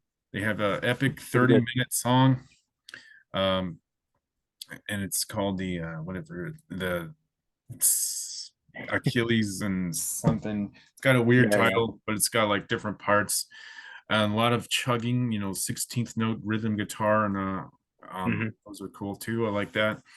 The best songs, of course, Achilles, Agony, and Ecstasy in 8 parts, and I really like the Demon's Whip and Power of Thy Sword. Oh, I think that might be my favorite because it's shorter and more to the point here. Some of the other ones are kind of dumb, but whatever. Yeah, there was some corniness in some of the later songs, but overall, like, because I had always wanted to listen to more of them. I'd always been curious, but I finally listened when we started going through these, and I really liked a lot of what I was hearing. And again, I heard a lot of what would go on to influence bands like Blind Guardian and Valsagus. Just that really theatrical, like warriors and fantasy kind of vibe to everything. And that first song was really impressive. The the like 30-minute one. It had like almost like prog elements. It almost felt like Emerson, Lake and Palmer kind of thing, where there's many different movements throughout it. There's like a 5-minute drum solo. There's just like all kinds of crazy stuff in that song, and it was pretty neat. Yeah, and they're very hit or miss, so don't think everything I ever listened to from Manowar is this good. They made a lot of junk, especially later when they just started re-recording their older things and recording the same song in 10 different languages and calling it an album. That was stupid. And so I would say this is power metal or speed metal. Yeah, and that's all I got to say really about that. Okay. Oh yeah, stop share. Here's your turn. What's next? Next we have Hate Eternal. This was an interesting band, and I had heard about them kind of right as they came to be a band. It was really interesting because the main guy who wrote most of the music here was the guitarist for Morbid Angel for many years. And then like I had heard news that he had quit Morbid Angel, but didn't really know, if he was going to do anything after that. But then I went to see another band that I really liked, God Dethroned, and they were playing in Chicago. And I went there, and then Hate Eternal was one of the opening acts for that show. And this was even before this album came out. They were there, and they basically played this whole album live when they were basically still, they just had like a demo tape version of this album. And it just absolutely blew me away. It's like, as I kind of describe here, it's like if early Deicide, Morbid Angel, and Suffocation all just kind of mixed together.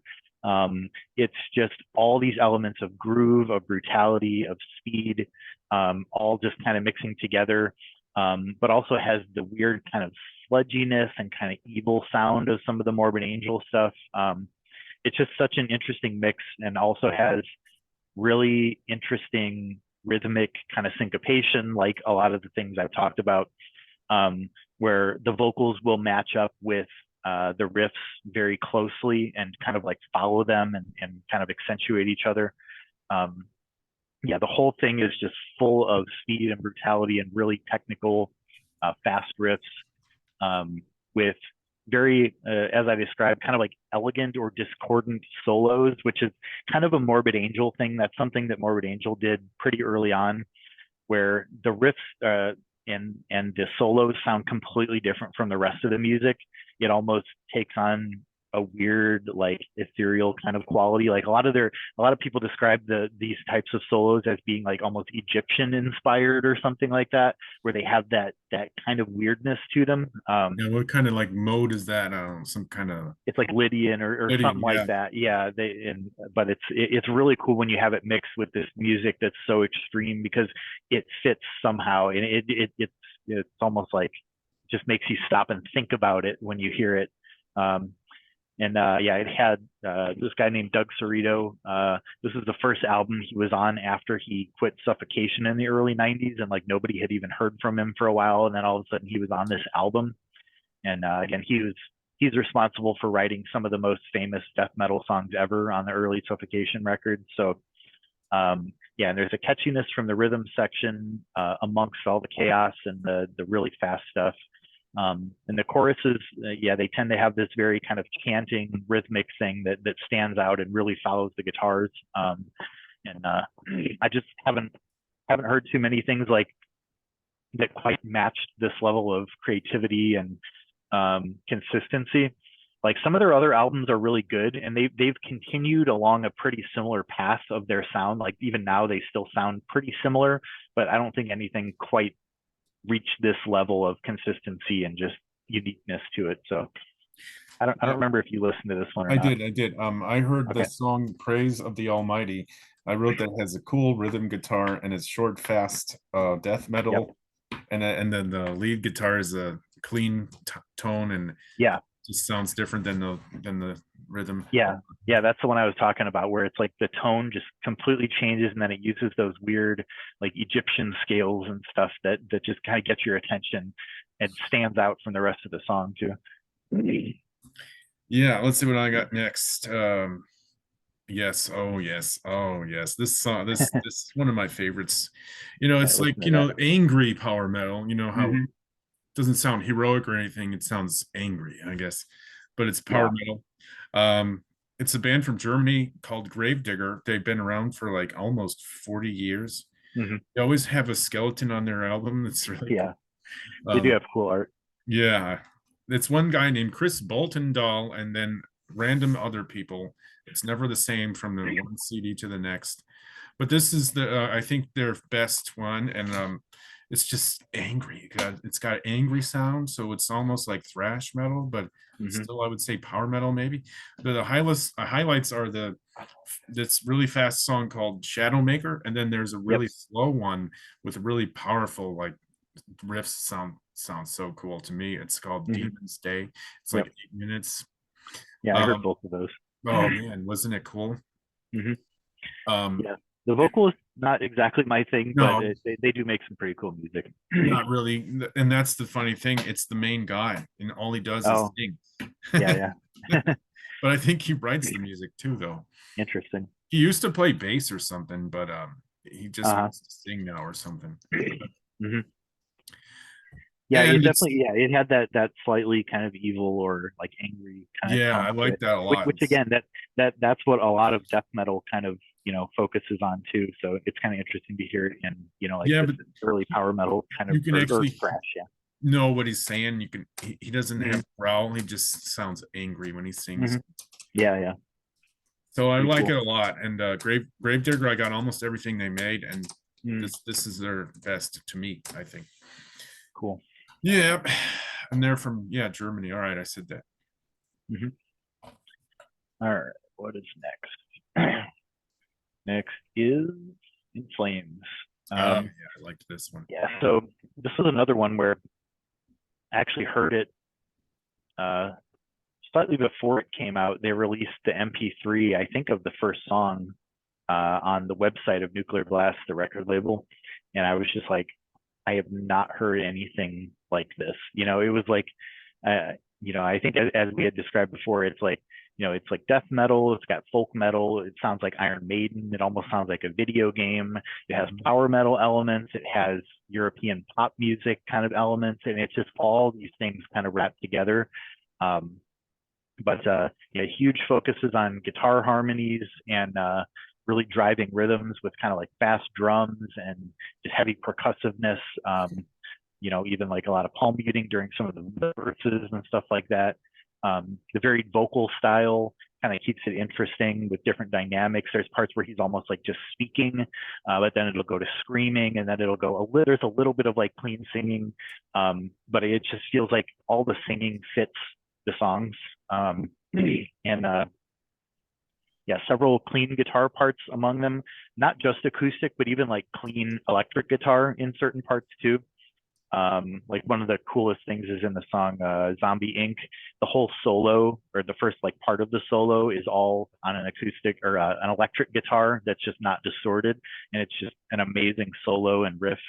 Um, and then towards the end of the album, they actually did a couple re-recordings of their older songs, which is interesting because this was actually a little tough for me to decide which album from them, because their very first album is also amazing to me. Um, but the production isn't as great as this, and it's not quite as diverse. But the fact that they recorded a couple of the songs from that album on here and did re-recordings of them, they're amazing. And then there's a couple bonus tracks, which now are kind of, I think, a part of any version of the album that you can buy. And those are like some of the best songs on the album too. And just the whole thing from start to finish is great. It keeps that consistency the whole way through. Um, yeah, and it's like every time I put it on, especially like the first song I think you said you listened to, it just like makes me want to like just jump up and like dance and like and also headbang, and yeah, it's great all around. And unfortunately, they pretty much became new metal like two albums after this, and kind of just slightly went back in a good direction in the last like 2 years. But yeah, this still stands as like one of my favorites ever. So yeah, I think you said you will probably check out the whole thing too, because Yeah, but it is that good. Like it's amazing. I heard the song "Embodied Invincible," and I thought uh, it sounded like a beat 'em up game. yeah, yeah, that's an Both high interesting way and to low describe it. screams, and Yep. I'm Mhm. definitely impressed. I want to buy this now. I'll go Yeah, find it somewhere and buy it. yeah, I think you'll like it a lot. Yeah, and what else? Okay, oh, Nightwish. Okay, so Mm. a lot of people know about them. They're a really good Finnish band, and they have a opera sound. Hmm. Not so much anymore. They got a different lady singer. So I had like this, 3 or 4 now, I think. yeah, but this is the second one, and they got oh man, they're kind of suffering right now a little bit. Their male vocalist quit, and then they got a different Uh, lady. So it's I think not the male vocalist was one of the main songwriters too, wasn't he? yeah, Yeah. the bass player, and Tarja Turunen is the lady who sings on here, but she's kind of a diva, and they kicked her out. She thought she was Hmm. cooler than everyone else, and wasn't really even into metal. So Yeah, yeah. they just kicked her out again. I mean, I guess in like 2004. But Hmm. this was everything all at the same time really cool. a lot of the songs here, everything. I think this was like the first kind of thing mixing of metal and opera. They had their first Mm, CD, but it wasn't as good. They're just kind of directionless on that. But then here, everything came together. Um, they got this really cool song called Sacrament of the Wilderness, Passion of the Opera, which is just her showing off her opera skills and then a metal beat basically. And she's just making noises and it sounds really cool though. And then there's a song called The Riddler. Those are my favorites. And symphonic opera metal is the genre. And mhm. I was blown away. Just couldn't hear. I never heard anything like this, and I didn't hear it at the time when it was made. But I think I heard it first in like 2005, maybe or something. Like Uh, after Tarja was kicked out of the band, and I was like, I was mhm, pretty sad when I heard that because I thought the rest of their music wouldn't be very good, but mm, it's still good, but it's not the same. yeah. I had Yeah, heard, several things from them before, but I hadn't fully listened to this one before. It was pretty good, but I feel like some of their other albums have a much better production, which helps the music to a certain extent. And again, the album Once, I think it might be yeah. my Once favorite from them. yeah. Wish I Um, had an Angels on that, and I yeah, think Planet Hell, I think is my favorite on that one. there was a hard choice to pick between which one Yeah, I liked best, but I think this one edges it out. yeah, Yeah. So very yeah. cool. It's pretty cool. Yeah, Nightwish. All right, your turn. they're a little too kind of theatrical for me sometimes, but they Yeah, do make some they good really stuff. do. They're doing that a lot now. It's Yeah. it's kind of hurting Let's them. see. Next is Impaled. So Impaled is almost kind of like a brother or sister band to Exhumed. They came out around the same time and they had some of the same members in them. Um, but yeah, as far as I'm concerned, it kind of takes what Exhumed started with gore metal and just takes it even further. They actually have three different vocalists and they all tend to sing at the same time a lot of the time. So it just sounds like this force of voices just like blasting you in the face. Essentially, it's like the really low vocals, the kind of mid vocals, and then like the high kind of more screaming vocals, and they'll all come at the same time, and it just sounds like this wall of screaming and sound, and it's just it's really cool. And even more extreme speed than Exhumed at certain times, and the production is just super loud and overbearing, and of course it's full of toilet humor. Yeah, It also totally. takes the humor elements of Exhumed even more kind of face value or kind of literally, I guess I would say. They're just like, half of the songs have some variation of shit or feces in the in the Right. title, and like, yeah, they're very silly. Um, and like I got to meet them a few times too, and they were just super funny guys and just great musicians. And like I said here, even heavier Carcass influence, with even some weird elements of like Van Halen and glam metal mixed in with certain riffs. Like you'll just hear at the end of a song, all of a sudden he starts doing like tapping that sounds like Van Halen, and then just weird like thrashy riffs at the end. And like there's actually way more musical influence here than you would think at first glance, if you listen closely, because the one guy, Sean, it was just a huge 80s metal fanatic. So like he would just kind of throw those things in here and there, just again, kind of as a joke, but also of just like, this is what I like. Um, Actually has a lot of melodic guitar harmonies mixed in with just the crazy chaotic music. And again, like when I listen to it, just and especially just knowing how goofy and fun they were as people, like when I listen to it, it just feels fun. There's a certain element of like they're just having fun and they're just joking around with it, but yet it's still just really cool, exciting music. So yeah, this album's just always stuck with me. I got to see them live, and I think it was the loudest concert I've ever been to. I couldn't really hear for like 2 days after that. Um, and it was like, it just felt like the whole venue, the club was going to explode or something. It was just so loud. But one of the best times I've had at a concert.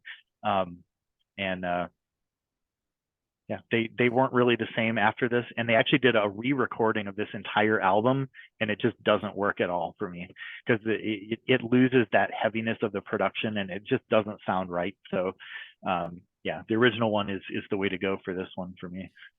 Yeah, when I heard it, I heard the song Feces of Death. Yeah, I just wrote that there's so much noise and you need good speakers, otherwise it won't you sound do. right. You really do. Yeah. I liked it though. It and, just and it's and it's kind of a joke too because feces is also it's spelled with that AE yeah. symbol, so it's kind of a play on faces of death, like that old videotape thing that people would pass around that was supposed to be videotapes of people actually dying, and you would see them in like video rental stores and stuff, but then it's also feces at the same time. So Yeah. it's just, again, those stupid puns and jokes and stuff are all over the album. That was fun. I got the joke. Let's see. Then this is my next one from 2002, Yeah, this was a good one. band from Spain. I didn't even know they were Spanish. Yeah, yeah, Yeah, these guys are good. they're really good. They got rid of that lady that was singing though. That she's then I uh, decided to follow her career and listen to other things that she was in. uh, It's really good. Um, Spanish symphonic power. They got a lot of keyboards. Sound really cool, kind of like that old medieval instrument. hmm Like Blind It's Guardian. I heard elements of Blind Guardian in this what is that piano type thing that's like a medieval harpsichord. a harpsichord? Sounds like a hmm harpsichord. Yeah. And then this lady's name is Elisa C. Martin, who would be the guy who replaced her is just lame. He sucks, and I don't like anything from Darkmoor after her, Oh, really? except for they made a Four Seasons cover from Vivaldi in Uh, heavy metal version. That's the only thing I like after this. And it's got every song's kind of like about a historical event in history, and it's there's just so much energy on here. It's a very fast tempo, and mhm. what I think is the best songs are "In the Heart of a Stone," "A New World," "Your Symphony," and there's an 11-minute song called "Dies Irae," which I think means the wrath of God. I think I Yeah. can't remember. It's a pretty popular kind of Latin title Yeah, for a lot of songs and bands and things. yeah, yeah, for sure. And just really cool album. I love it, and I'm glad I found it Yeah, somehow. I don't I was know pretty how. impressed by it. It's power symphonic metal, and just Elisa C. Martin was in another band that I have on this list. That's how I found out about this other band. But she's only a small part of it. It's kind of like a Uh, Spanish version of Avantasia. I see. Yeah. Yeah, Alrighty. this was pretty cool. I definitely heard a lot of that kind of good Blind Guardian element kind of mixed with a little more of the classical sound. Um, but yeah, my like I said, my brain instantly started comparing it to Nightfall from Blind Guardian, and it doesn't live up to that, but it's enjoyable. It's good. Yeah, I really liked it. I couldn't believe it when I heard this. Wow. I don't know who I heard it from. Someone. Alrighty. What's your next? Let's see. Next is 2002 Arcturus. Um, this is an album that took me a long time to come around to. I think I had heard a song from it on a compilation or something, but for some reason it didn't click with me. I think maybe it was just like too ambitious or too complex at the time, and like my brain just wasn't quite wrapping around it. But then later in the mid 2000s, my roommate, or no, in the early 2010s, or no, late 2000s, my roommate had this album on CD, and I happened to go looking through his stuff, and I was like, I'm gonna give this another listen, and it just blew me away. Like like I said here, it's got a lot of elements of like 70s prog music, Norwegian black metal, a lot of heavy synths and keyboards, and like just straight piano passages, lots of symphonic elements going on, very rhythmically complex, with a lot of dynamics, lots of louds and quiets going from acoustic, quiet sections to just blasting loud metal. Um, the drummer is one of the most famous drummers of European metal in a certain sense. His nickname is Hellhammer, but he's been on like over like 100 different albums and stuff. He just does nothing but play music, and he's very talented, and not just at being fast, but being able to play things that are very rhythmically complex. I feel like he's almost kind of like a European Gene Hoglan, in a certain sense, like the guy from Testament and Death and stuff like that. And yeah, the vocals here, they have a huge range of styles. There's clean singing, there's black metal screaming, and some of the screaming is like really intense. It's almost like, it almost hurts your ears because it's so like extreme in a certain sense. It just makes you like, almost like takes you aback, like when you hear it. And sometimes it comes out of nowhere too, like there'll be an acoustic passage and then it'll just be like, boom, like in your face. But just a really cool, complex album. It's got some really long songs with a lot of like different movements within it, and each movement kind of works with the others very well. So this is just a really complex album, and I've listened to it several times, and I still feel like I need to listen to it many more times to even fully kind of wrap my head around it. But every time I listen, I like it more. So yeah, this one's just stood out for me. I think you said you listened to this one too. Yeah. I listened to the song called Kinetic, very atmospheric sounding like Hmm. space. You get Yeah. the imagery Mhm. from that song, and also this picture. It looks like it's from the moon. Yeah, yeah. I liked it. It was very cool. There we I'll go. find it somehow. Hmm. I'd like to go buy it. Next one, Halloween. Oh yeah, I'm wearing a Halloween shirt, so Oh yeah. can't see very well, but there's this guy with the purple hood on. Did you get That's that from their. a show? No, I never went to see them, but Oh, okay. someday I would. I would like to. They got their original singer back with their current singer, and they got like old members of the band now. They're playing songs from all throughout their career, Mm. and they made a CD with all of them. This is Uh, a really long album. I yeah, remember it having like 30 tracks or something. it's a double album. So, Yeah. from 2005, there was it's a hard choice to make between I like Keeper of the Seven Keys Part Two. No wait, Mm. yeah, they made three of them, I think. So Part Two is my favorite. This is their third one. I mean, Part Three is this is one, and the other one I had a hard choice between is the one from like 1988 or something, and then they made this one. They're a better band with their current singer, but the first singer sounded better. It's a strange little thing. Uh, yeah. I chose this because it's double album. They got more diversity on their songs, and Hmm. it's a heroic sounding power metal, and then it's got some ballads too. And Uh-huh. I like the epic longer songs. There's a song called "The King for a Thousand Years," "Acacia Avenue," "My Life for One More Day," and "Silent Rain," but that's not a long one. And Hmm. then they actually have Candace Knight from Blackmore's Night singing on one of them. That's when Uh, I found out about Blackmore's Night. oh, interesting. Yeah, that medieval kind of band there from Uh-huh. the guy from Deep Purple. Hmm. And it's 90 minutes of an enjoyable experience, start to Wow, finish. 90 minutes. I would listen to the whole thing start to finish. I would not just pick a single song, and I wouldn't Yeah. skip anything either. So I Nice. gotta be ready for this because I don't like Yeah. Yeah. I only got to listen to the first two songs, I think, and it was cool. But I feel like I might go back to it, and because there's just so many songs, like I feel like to get a better idea of it, I probably need to listen to a little more. Yeah, Halloween's so cool. I love them. They're not negative. They're not satanic or anything. It's kind of like happy metal. Yeah, yeah, it's kind of like silly, but still, yeah. I mean, obviously the Halloween theme, kind of, They get demons and creatures and they wizards. got like one album where they're sort of angry on it, but not Uh, this. Um, can't remember that one though. What's the name of it? Anyway, but that's my story about this, and it's mhm. obviously power metal. It's kind of like they're the ones who originated the style. Oh yeah. Their founding member quit though when he made his other band called Gamma Ray, but Oh yeah, yeah. he's back in the band now. I didn't know that that's where Gamma Ray came from. Yeah, and I got one of their CDs on my list too. Yep. Let's see. Next for me is Children of Bodom. Um, and this was a really hard one to choose the album in a certain sense because their first two albums are so damn good.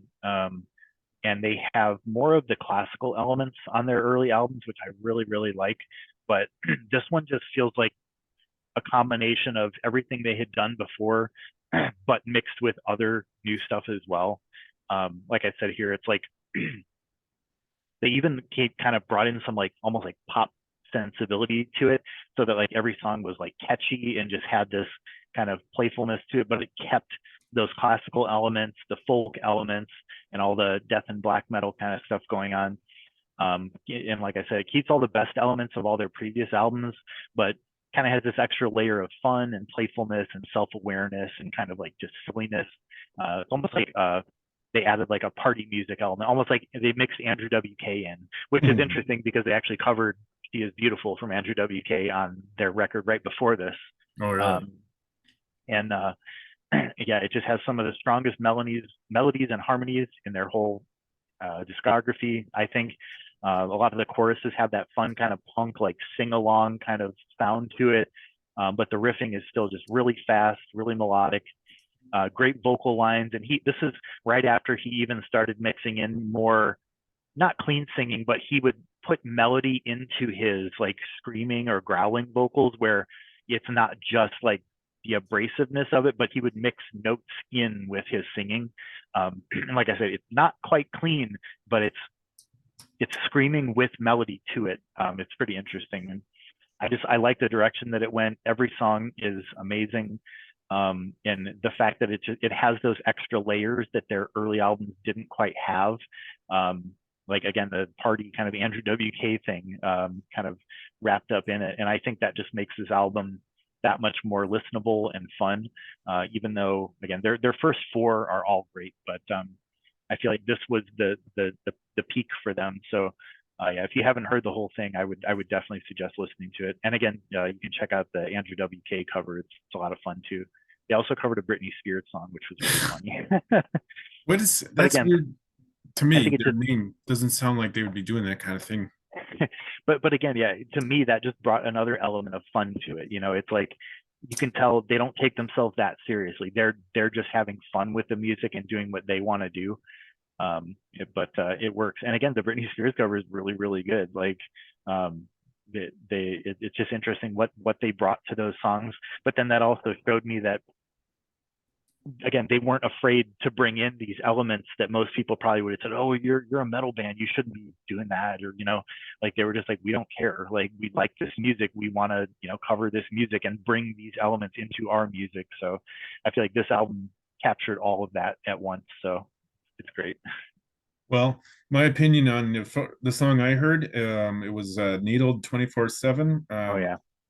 I thought it was a pretty cool mixture of death metal and power metal, and Hmm. it's a really cool riff in the beginning, and it's great clean lead guitars on there. Yeah. And I and really again, liked it. yeah, go ahead.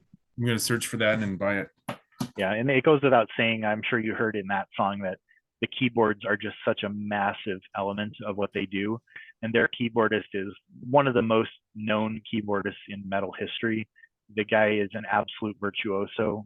He even has his own albums too that are mostly instrumental, but he also brings some vocalists in on those. But I mean, he's like Mozart level, like keyboardist. He is absolutely insane. And if you listen to this and some of their other music, you'll hear like they're literally playing like he's playing like Bach pieces like 5 times faster than Bach wrote them, essentially, like on their early albums. He plays harpsichord on his keyboard most of the time, but then he also brings like more synthesizer type sounds on some of their later music too. So it's just an awesome mix of virtuoso playing all across the board, and yeah, they're great.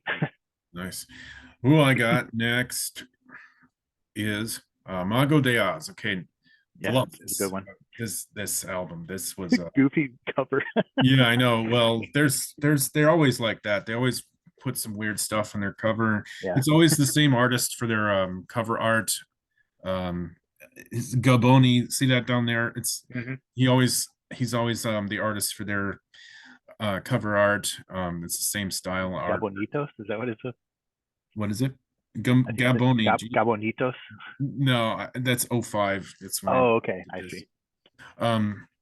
So yeah, it's really cool. They always have funny stuff on there, like if you look closely, but their whole aesthetic is the just the umlaut thing and like the Yeah, you know, Motorhead.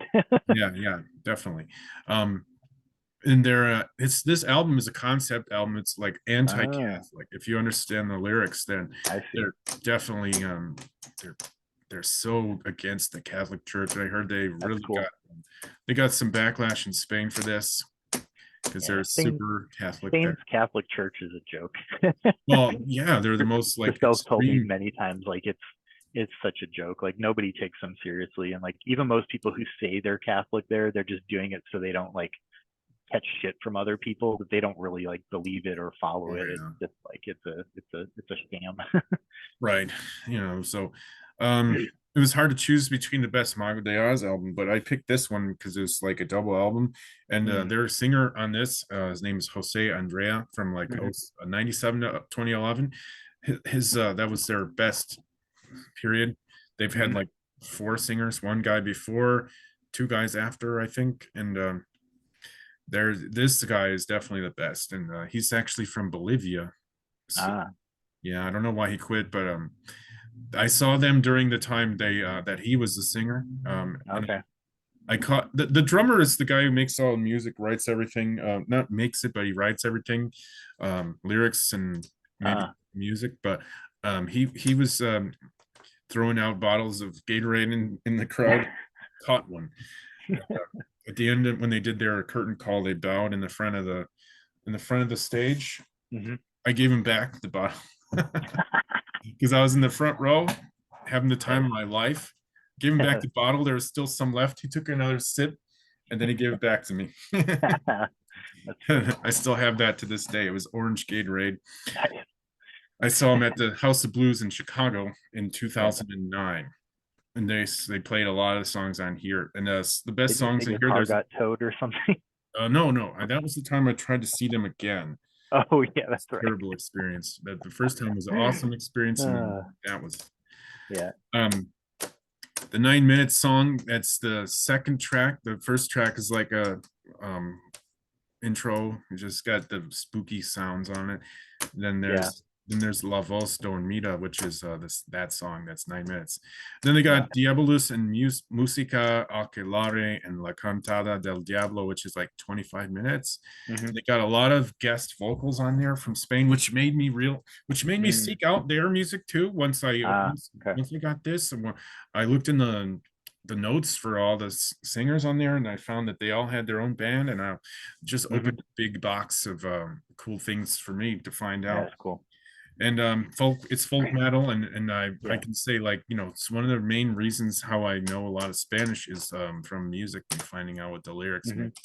Yeah, I had heard that some of their stuff before this, but then I listened to like the first couple of songs on here too, and yeah, they're pretty neat, and Yeah, they really stick to the folk metal kind of yeah, style. you got Um, a violinist, a hmm.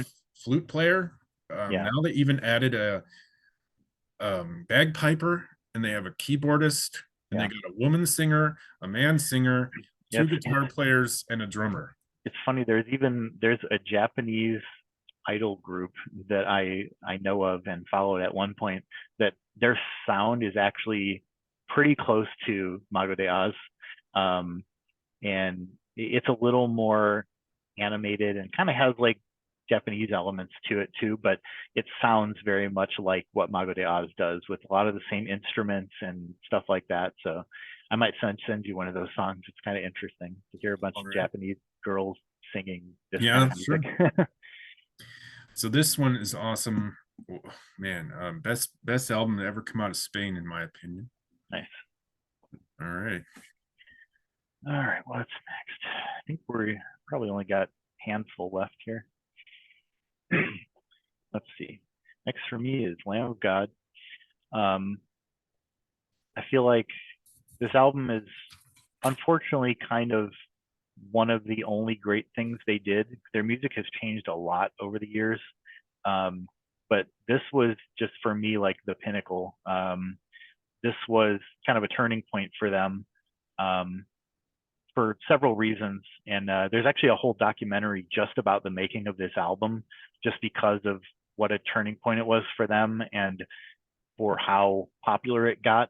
It pretty much like you know sent them into the, I guess the mainstream, most popular kind of metal bands in a certain sense. But the first thing is the production of this album is just like some of the heaviest stuff I've ever heard. It's done by Devin Townsend, who's the guy from Strapping Young Lad, and does a lot of his own solo music. He's a really interesting musician, but his production style is just so aggressive and heavy, and it really helped this album out a lot. And it's interesting too, when you watch the documentary, his production style essentially changed the way the band sounded almost entirely. Like they had all the riffs and they had the drum parts and they had all this stuff together, but he was kind of giving them like tips and almost like pushing them to drive their musicality even further while he was recording them. And like they even say in that documentary, they're like, if it wasn't for him, we wouldn't even sound like we do today. But he's just that good of a producer, and he's a great musician. And especially one of the things was their previous albums and all their demos and stuff, even the demos for this album, Randy's vocals were awful. Like he did not know how to be a good sounding metal singer until this album, because the producer pushed him so hard. He said, I can't record you sounding like this because you sound so bad. Let's work on your vocals before we record this. And so it totally changed how he sounded. And I think it's some of the better metal singing of this era easily, which is just interesting that sometimes you have a musician who can do great things, but they need somebody to kind of push them in the right direction. And yeah, this is just a really complex and rhythmically interesting, almost has some elements of like just odd time signatures and also kind of extreme speed to a certain extent. But then it also, like you mentioned, it has this really strong kind of groove to it. It almost like they have a really heavy Pantera influence, but they're taking that to a whole other level of heaviness and speed. Yeah, again, the drumming is just crazy, precise, and complex. Chris Adler has become one of the most famous metal drummers nowadays. He was in Megadeth recently, and he's just been in all kinds of bands over the years. Yeah, it just marked a huge step forward for them. And every song here is great. Some of them are a little bit slower or mid-tempo. Some of them are really fast, but they all just have a super driving rhythm to them. And like I've just listened to this so many times, and it just gets better every time. And it's unfortunate that they never made anything anywhere near this good afterward. The album right after this is pretty good, but just doesn't come close to this one. And still listen to it today, and it's great. Yeah, when I heard that song Ruin, and I thought they sounded like Pantera with more extreme drumming. Yeah. And what I heard about this band was usually not good. I heard that they sucked after this or something. Usually it was they had one good album after this, but then after that it was they weird. just stopped being basically they stopped being extreme. They just kind of sounded like a crappier Pantera after a certain point. Like, yeah, I heard a lot from people saying that. All right, let's see what else. I got Yngwie from 08. This is better than earlier things to me because he's finally got a good singer on here. Yeah, he's got Tim. Yep, Tim Owens and the Ripper.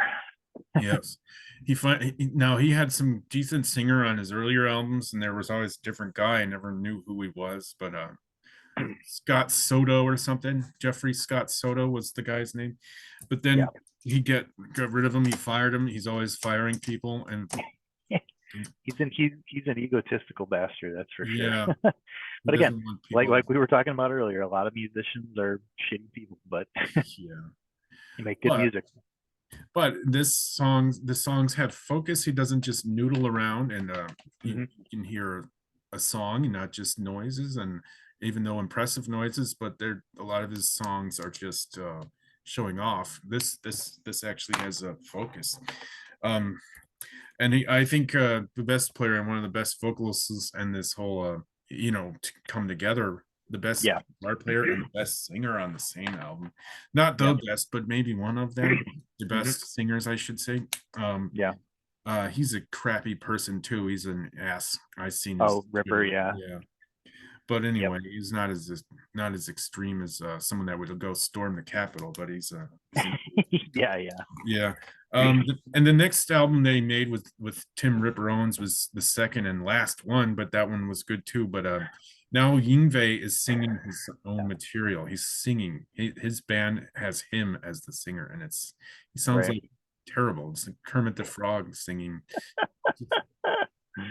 Not good.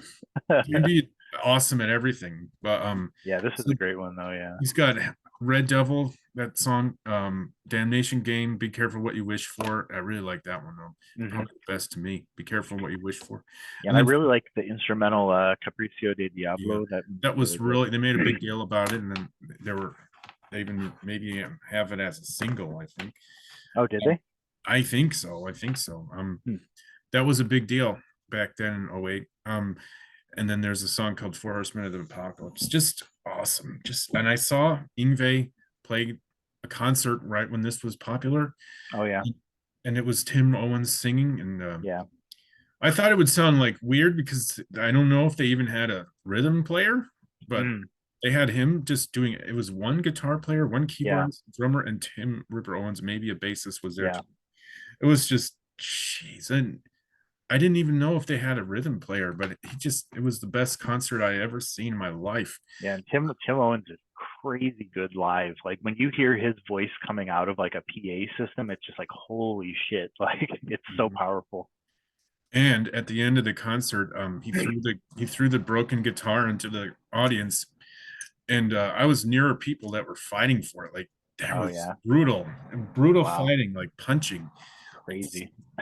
Yeah, and well, this is considered neoclassical metal, of course. Yeah. Yep. That was a time that was really really cool. Probably my best concert experience, Oh maybe yeah. second. I can't say for sure if it was better than the Mago de Oz, where I actually caught the thing from the drummer, or if this was better. I can't say for sure. But either way, that was around the same time, I think, too. Anyway, that was Yeah. like '09 when I seen Mago de Oz, and this was probably 2010 when I saw him. Mm. Yeah. All right. Let's see. Next one is Suffocation, Soul to Deny. Yeah, Suffocation, I've loved them since like the mid 90s. They were one of the earlier death metal bands that I kind of got into. And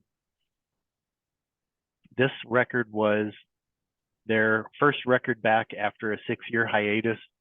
And even before that, there were 4 more years where basically in 6 years before this one, it was just an EP that had like 4 songs on it. So that was the only thing they had done in 10 years, actually.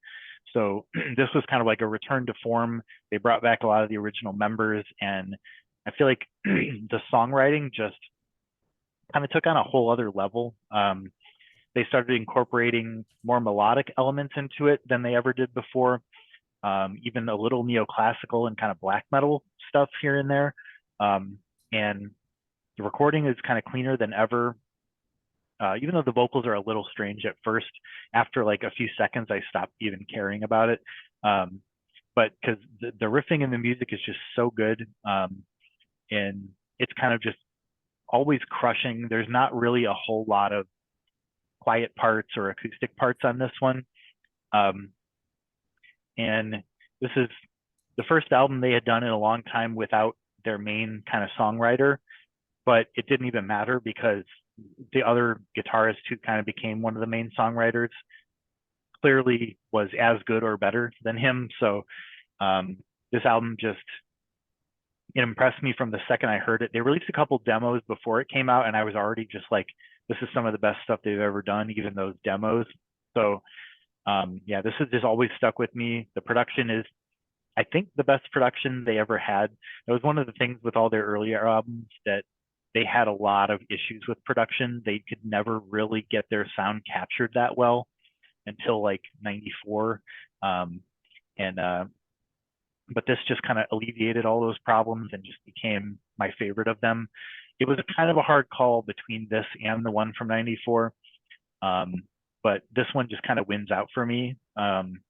And yeah, they do this, it's one of those things. They were kind of known as the originators of what a lot of people call slam metal, which kind of became a thing in like the 2000s. But then with this album, they have some of that element, but they don't like sink into it as much as they used to. There's more musicality to it than just like this kind of heavy, chunky riffing kind of thing. So I think this just makes it their best by far. And um, the other thing is they do a lot of these kind of build-ups where they'll have a section that kind of slows down a little bit, and then it just kind of keeps building and gets faster and faster. And like, it's just such a unique sound, and I don't think they ever got this good before or after. So it's been one of my favorites since it came out, and I don't hear a lot of people talk about it just because their other albums are so like legendary or well known. But this one, I think it's better than the others. So Yeah, when I heard the song Deceit, I just wrote that it's great technical playing and sounds even heavier than Death. oh yeah, yeah, yeah. So that's all I know about Yeah, that. they're one of the earlier death metal bands, because their big album came out in '91 as well, right at the same time as Human. And yeah, they're both, you know similarly kind of complicated. Obviously Human goes in a lot of other directions, but just as far as technical playing, they were one of the best and first out there as well. So See, so my next one is this basically this band, they called themselves Edgar Allan Poe, but then they changed their name to what the album title was here after oh really? this. Yeah, I was really confused by that. I was like, Yeah. that's so weird. I guess they thought it was dumb to name a band after a real person. Yeah, So I mean, they it just, would make it really hard to find their music, I think. yeah. Their name was Edgar Allan Poe for this album, but then they changed their name to what the album title was Might for. have even been a copyright thing, sadly Yeah. enough. I mean, it's weird.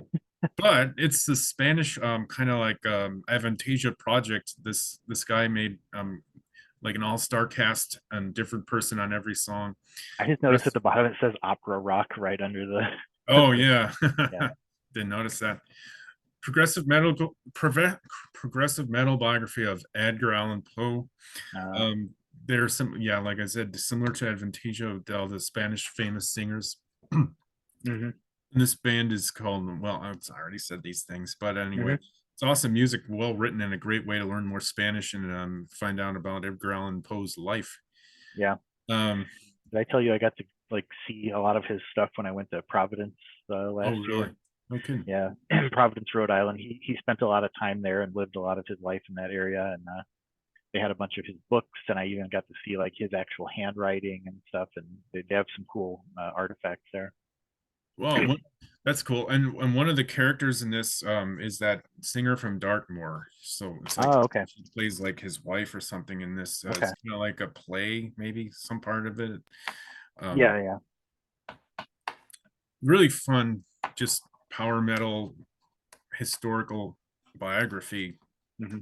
Really cool concept, and they did that with something else. Now I can't. There's another topic that they covered in their next album. I haven't heard it, but I was planning on doing that one day. Uh, Spanish Avantasia is what I can basically compare that to. mhm. Um, and next for me is Arsis. This is a kind of a weird one because like I didn't get into them until much later, but by the time that I saw them live actually in I think 2010 or 2011, and their sound had changed drastically by that time. But I kind of liked some of what I was hearing, and I was like, "You guys are pretty interesting." And when I finally went back and found this earlier album from them, I was just like, "Wow!" Like they used to be like really, really top-notch death metal. Because later they ended up kind of bringing like almost like glam and thrash elements into their music, which I think you said you listened to this and you can probably feel that like what a change that is from how this album sounds. Um, so it was just interesting when I went back and I finally listened to this. I was just really impressed. It's really, really heavy and driving songwriting, but there's always like melodies and guitar harmonies going on kind of behind all the like heavy riffing. And yeah, it just has a really unique sound to it, and doesn't quite sound like anything else, but it does feel like a couple things kind of, you know, blended together. And I feel like every song, it's just like I never know what's coming next. Every time I listen to it, I'm like, oh man, this riff's so good. But then it changes to another riff, and it feels like a surprise almost every time they change the riffs. Like I can never like predict where a song is going to go. And I think that's a really good asset for music. And again, they already had just a little bit of the thrash elements going on here, but later on they just kind of dialed that up to like 11. And yeah, the songwriting also, it kind of feels like a mix of like just a tiny bit of kind of like the early deathcore stuff that was going on at the time, but also mixed with like 90s metal. And again, I mentioned here the harmonies, a lot of them sound reminiscent of like the Gothenburg sound, which is like early In Flames and At the Gates and stuff like that, where they have those haunting melodies and guitar harmonies. So yeah, I just think this album took me by surprise when I found it, especially after I saw them live. I was not expecting them to sound like this, but I was surprised by it. So Yeah, I liked it. I heard that song, "The Face of My Innocence." I just mhm. thought it's an onslaught of noise, very cool, heavy as shit. And Yeah, I want to get this now, actually. yeah, I think you should check it out, and it keeps up the quality the whole way. It's great. Yeah, I'm gonna buy that somehow. Find it online or in a store, hopefully. Hmm. All right, the next thing I got is this Rata Blanca. They're from Argentina. Ah, okay. And this is the only album that they recorded in English. They got the Ah, Spanish version. It's called El Reino Olvidado, and then they have hmm. this, which is same thing, The Forgotten Kingdom. They found a guy who sang with Deep Purple. No, wait, with Rainbow. He was like Ah, later Rainbow singer. His name was Doogie White. Uh, and it's kind of like neoclassical metal, but more like heavy rock, kind of like Deep Purple, because they interesting. got the same guy from Rainbow, so you can see the link there. Um, Oh, this guy's from Scotland, Doogie White, yeah. and I like the Spanish version, but this one I like better somehow, just maybe because it's in English or because this. Did they re-record the instruments for this No, version no, or they just the left it all vocals? the Okay. same. They just recorded the singing over, Interesting. and there's a really cool song called "The Forgotten Kingdom" and the Ring of Fire, and they got that awesome atmospheric intro song with like some lady just making Yeah, vocalizations, like, yeah. I remember that. and it goes straight into the next song, which you don't want to hear the first song without the second, or vice versa. Yeah. It melds in together. Really, really good CD. Awesome. And I even like show this to other people, and they're like, "Wow, this is awesome. Who is this?" The people that don't even like metal, but I this didn't is, know they were from Argentina. yeah, not truly even metal. I guess it's more like hard rock, power metal, but Yeah, yeah. the guy's known for like making Ingve kind of guitar playing, but he doesn't do that a lot on this album. His name is I see. Walter Giardino, this guitar player. Yeah, Rata Blanca, very huge in Argentina, I heard, but Huh. never really made a splash anywhere. Really cool. This is rare. I don't think you can find it very easily. It's just a re-recording of a Spanish CD. Uh-huh. Very cool. Yep, I love it though. I don't know. I think I ordered it online. See, what do I have? Next is Maximum the Hormone. Yeah, this is just, I love this band. I actually heard them right when this album came out, I think. Or no, it was even before this, because there was one of the major singles from this album, which came out in '03, I want to say. So there was a huge gap between that single and this album, but um, it was the opening for an anime actually, which is how I came across it. Even though I didn't like the anime, I was like, this song is so good. Um, but like their sound is, especially on this album, it's just something that is like, it's kind of inconceivable to describe it very well. Um, It's just a crazy, energetic mix of groove metal, punk, hardcore, funk, Japanese pop music, and there's even other stuff in there too, just randomly within a song. And it's very, very melodic, very kind of pop inspired melodies and harmonies for both the guitars and the vocals. They have three different vocalists. They all have completely different singing styles. They have a female singer who just sings with like clean vocals. They have a guy who sings with more of like almost like a rap voice, or like just kind of a gruff male voice, but then they have like a screaming and growling like metal singer as well. And they sometimes they'll all sing at the same time, or sometimes they'll trade off. And the production of this album just really captures like every instrument so well. You can hear everything so clearly, and it's really powerful. And they have a lot of these like sing along kind of punk choruses where they have like, sounds like they call it like gang vocals, where they'll have like five people around a microphone just like singing a chant or something like that. Heavy metal breakdowns and groove riffs. And I think this whole album, just from start to finish, it follows through. It just like just feels like a roller coaster. It's just like super crazy fun punk kind of thing. And every song just has different sounds to it. It has like heavy funk bass. They use a lot of like effects pedals with like, phasers and, just all kinds of different guitar sounds and stuff. And I just love it. A friend of mine sent it to me back in 2005, and I've never been able to like not listen to it for very long. It always comes up in my mind, or like a song comes to mind. So I play it a lot on the drums and the guitar when I'm like playing myself. So it's just a lot of fun. I think you said you listened to something on there. No, I'm not even sure if it's from the right album, but because I can't read it and don't know what they're. Oh, okay. But it was a song on YouTube, and they were like part of it was this lady singing to an aerobics. They got like fat guys doing aerobics in the background, and I think that might be a later song, but yeah, they haven't changed their sound that much over time though, so you probably at least got an idea of what they sound like. yeah, it sounds really fun. I like it. Weird, but it's fun. Yeah. Yeah, I can try to point you to the right album so you can listen to it as well, because I think this is their strongest. yeah, that was I was surprised by that. Let's see what else. I got this one now. It's a Gamma Ray. Hmm. A lot of Gamma Ray from earlier times, but this is one of their later albums. Just like the colorfulness on the cover. Yeah, that's cool. Yeah. It's the founder of Halloween, like I said. Name is Kai Hansen. Um, so that he quit Halloween or something, either got kicked out or quit in the 80s, and then he formed this band. He didn't sing on the first couple albums, but he was the original Halloween singer. He found his own a different sing. Well, he says he's it's hard to play and sing at the same time, so he stopped doing that. And then maybe then he became just a Halloween guitar player.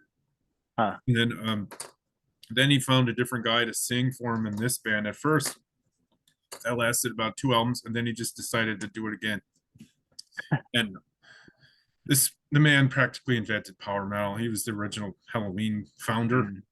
And it's this is like retro Halloween. In fact, they even have the classic Halloween guy from Oh yeah. their second and third albums, and the ones that everyone knows the most. His name is Michael Kiske, Hmm. and he sings on this song called "All You Need to Know," and Mhm. it's just like old Halloween. Um, there's other songs that are the first one, Empathy. It's got like a lot of keyboards, and it starts with big atmosphere kind of feeling, and then To the Uh-huh. Middle, Time to Live, and All You Need to Know, it should say, not All You Need to Live. But very, very cool albums. And this is the first one that I found from 2010. There must have been like a renaissance of power metal in 2010, because there's 4 of them that I found for my list here, and I didn't realize how cool that year was until when I found these when I made this list. And this power metal, obviously, Kai Hansen, pretty awesome guy. Alrighty, that's what I need to all. That's all I got to say about this. But Okay. definitely a great power metal album. I remembered liking a lot of the the instruments, but wasn't a huge fan of the vocals, but the music was really cool. Well, and that could be a reason why you found someone else to sing. He's not great, but it works. Mhm. Yeah, again, for me, it's weird with like power metal type stuff. I don't like male vocals that try to be like really dramatic and operatic and stuff like that. For whatever reason, female just works better with that style of music. There are Yeah. exceptions, again, like Hansi from Blind Guardian. I mean, but his voice, I guess a lot of people would describe as feminine to a certain extent. He can hit really high notes and he has just a smooth quality to his voice that it just really works, I think. But let's see. Next is Decapitated. Yeah, I had listened to Decapitated since they started, and they are from Poland.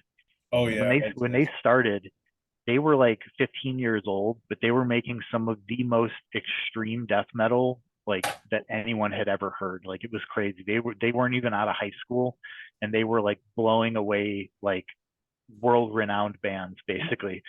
People who were hearing their demo and their first album were just like, "What the hell are these guys or these kids?" I mean, basically.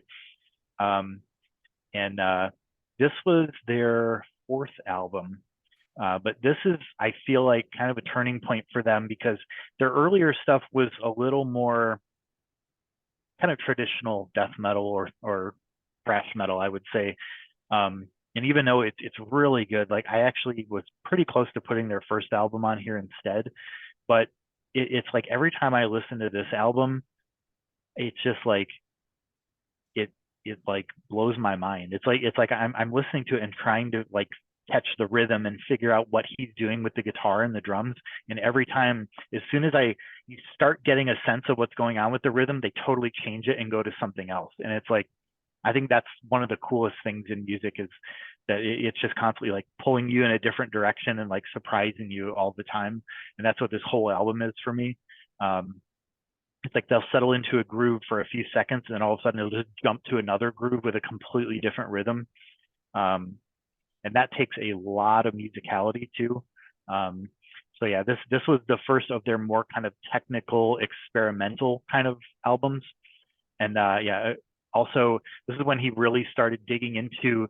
He uses these really strange dissonant chords and rhythms in a lot of the riffs. I don't know if you noticed it, if you heard it, but it's like just these riffs that are like weird jazz riffs, but they're super heavy and distorted. And it just, I haven't found anything that quite sounds like this before. Um, and again, it's almost like what a lot of people would consider like, gent or whatever, where it's like this Meshuggah thing, which I think most bands that would actually call themselves gent are kind of like a bastardization of this style, but it's just something that uses really complex rhythms and just kind of unconventional rhythms and chords and stuff like that. Um, but the way that it's all written and organized here, it just works for me so much, and the fact that it's constantly changing just makes it more exciting. Um, this was the last album they did with their original drummer before he died in a bus accident. Um, and I got to see them right when this album came out with Suffocation, and it was just amazing to see them play some of these songs live, like the way that they did. And it was like effortless for them too. Like when you would see them playing, it's like this super complex music, but they're just like not even looking at their instruments. Like it's all just in their mind. Like, and that's super impressive to me. And yeah, every riff is very complex and interesting, unpredictable. And even listening to it now after hundreds of listens and many years, it still surprises me like just how complex and awesome some of these songs are. So I also, again, I recommend their first album. I almost put that on here. Very different style, but this one is just, like I said, more like challenging to me. Like every time I listen, I'm surprised and impressed by it. So it's a great one. I was thinking, when I wrote a note for it, I heard their first song, a poem about old man, Prison Man. Mhm. prison man.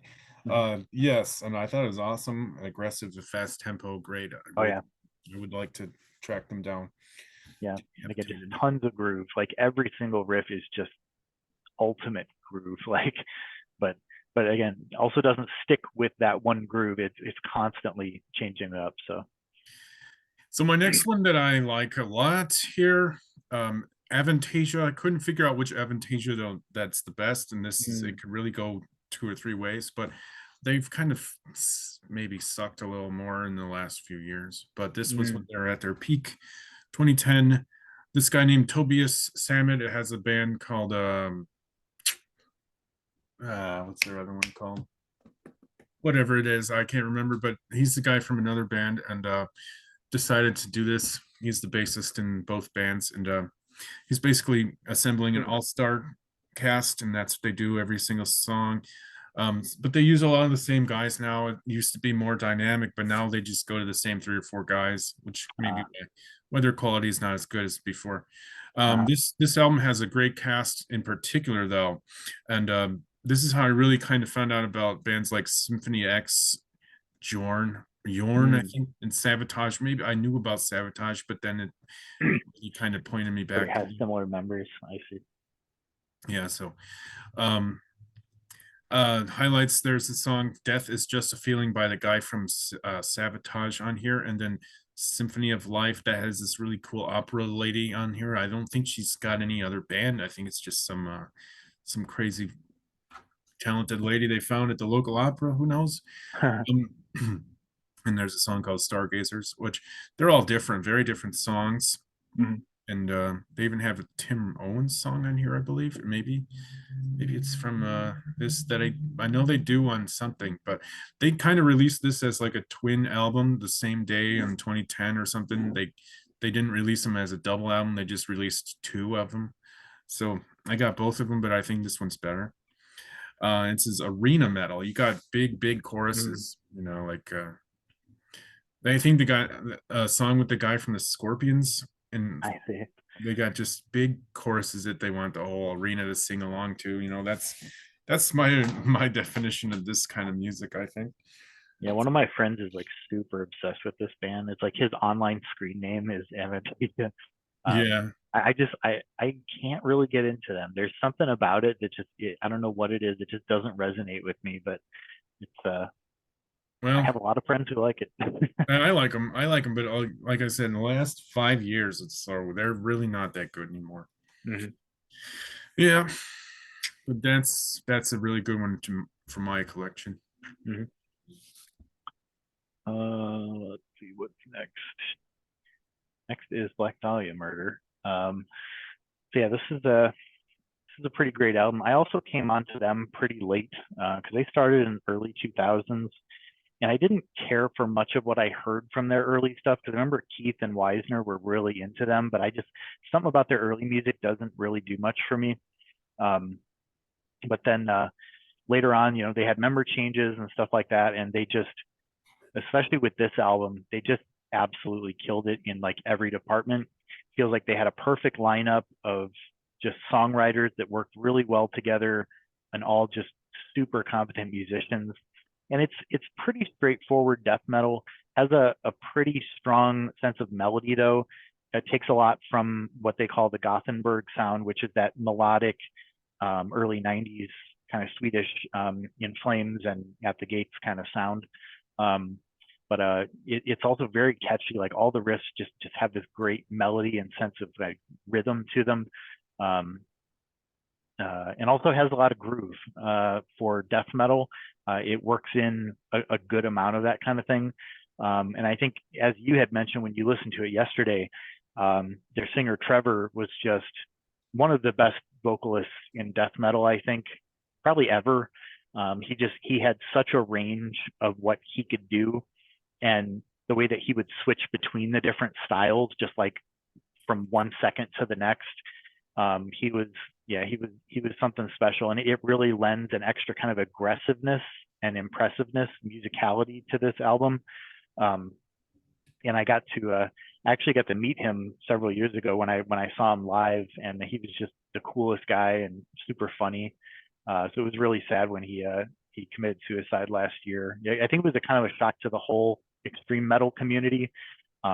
It's just crazy that the you know kind of stuff happens to people who seem like the most creative and great people. So um, but yeah, the drumming here is another thing. I think this is the first album with this drummer, but this guy is just an absolute monster. Like he's so technical, he's so talented. His his technique on the bass drums, especially, is just insane. Like what he can do. Again, it's like furthering that kind of groove style of Pantera and Death and Testament. Like he's just a really really high level drummer. The production is just really really good, and it captures every single element of their sound, every instrument, like perfectly, I think. And again, it's even got like fun lyrics that are just kind of fantasy, but also like just a little bit of silliness mixed in, because again, Trevor was just a kind of a goofy guy. It's got video game references. There's a song that's based off of Castlevania, basically. And I think it's great overall. And definitely their best. I was a little bit in between this and their earlier one called Unhallowed, but this one just, it wins out. The production's so much better and just is more consistent. So yeah, this is a really great one for me. I heard about this band a lot, but I never heard them. Uh, When I heard this, I was just surprised they had only one singer, because yeah. he had a lot of different screams and then growls, and then right Uh-huh. next to each other. Uh-huh. I don't know if he can do that. I don't. If did he record it like that, or did he just do the No, screams? he did that live too. Wow. Yeah, he was, yeah, he's crazy. A lot of energy.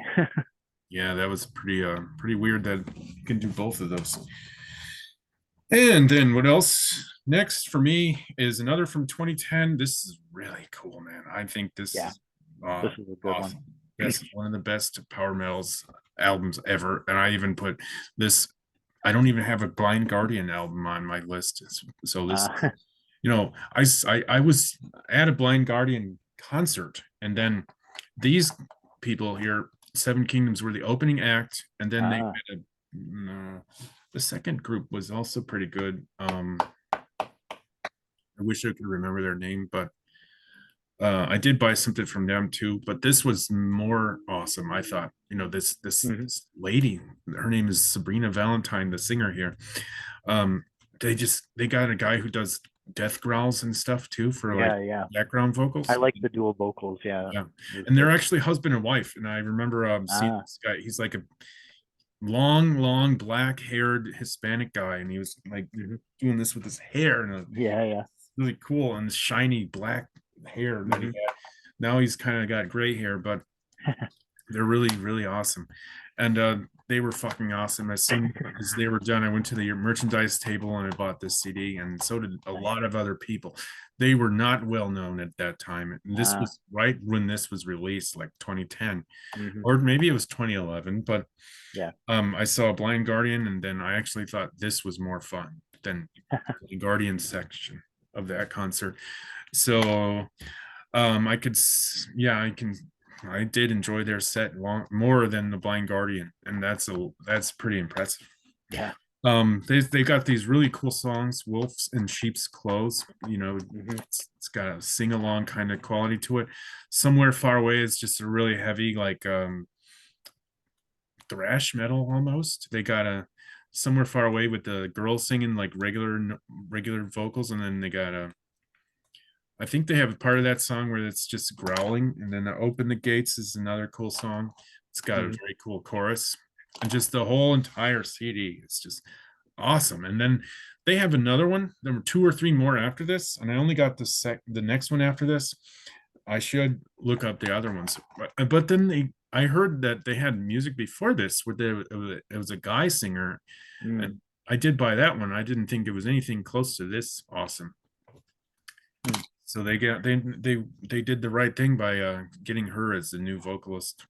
Yeah, I listened to about half of the album and I was pretty impressed. There was like one song that was, a little bit lesser than the others, but and I wouldn't quite say it's quite as good as Blind Guardian for me, but it's pretty close. Oh This is man, one of I the just better power metal things it I've heard. just works. I don't know what it is, but I was quite surprised when I saw this. I never felt like that before with an opening act. Usually I'm Mm. just waiting for them to get off the stage. But this lady, oh my God, this band, this they're just so awesome. I wish I could see them again sometime. Seven Kingdoms, man. Yeah, they were very cool, and it's I think a reference to Tolkien stuff. Yeah. Can you still hear me all right? Yeah. Okay. I think my headset's dying, but I'll deal with it when it happens. Let's see. Next up is Cynic, Traced in Air. Yeah. And again, I've been a fan of Cynic since the 90s. I really liked Focus.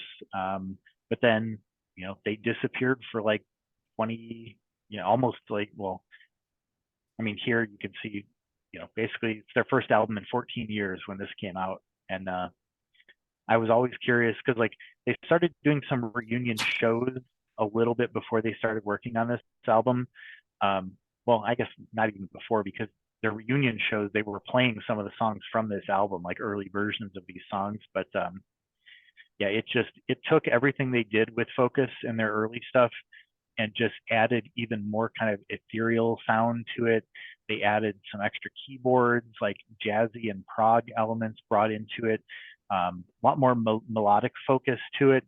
And like it's still heavy, it's still metal, but not quite as extreme sounding as Focus is.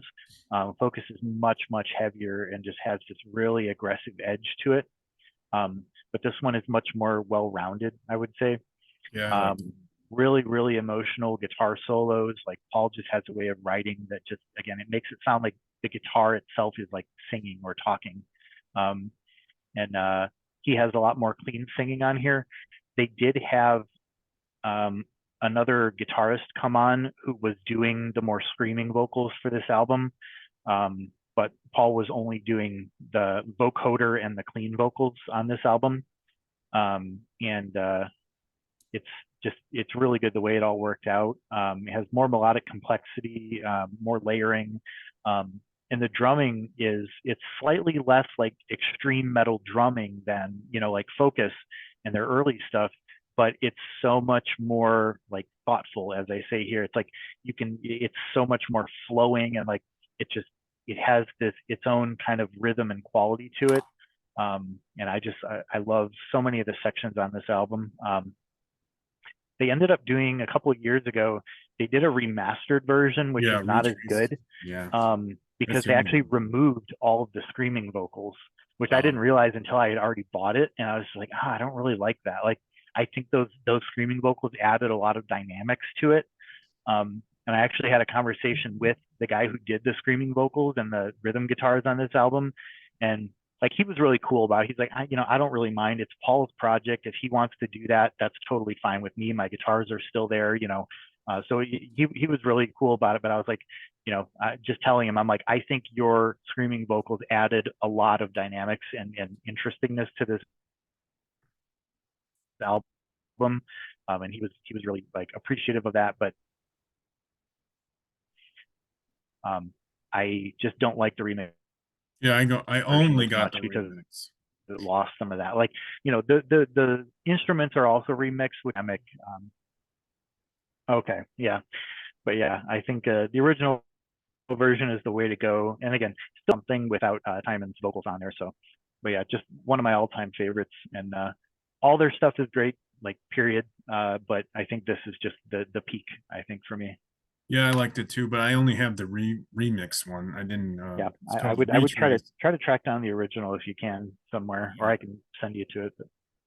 All right, so I got Forbidden, a really cool album that I didn't just bought because it looked cool. Honestly, I bought this because of the cover, and I was just at FIE one day. I was like, "Wow, okay, I'll give this a try." You said they've been around for a really long time.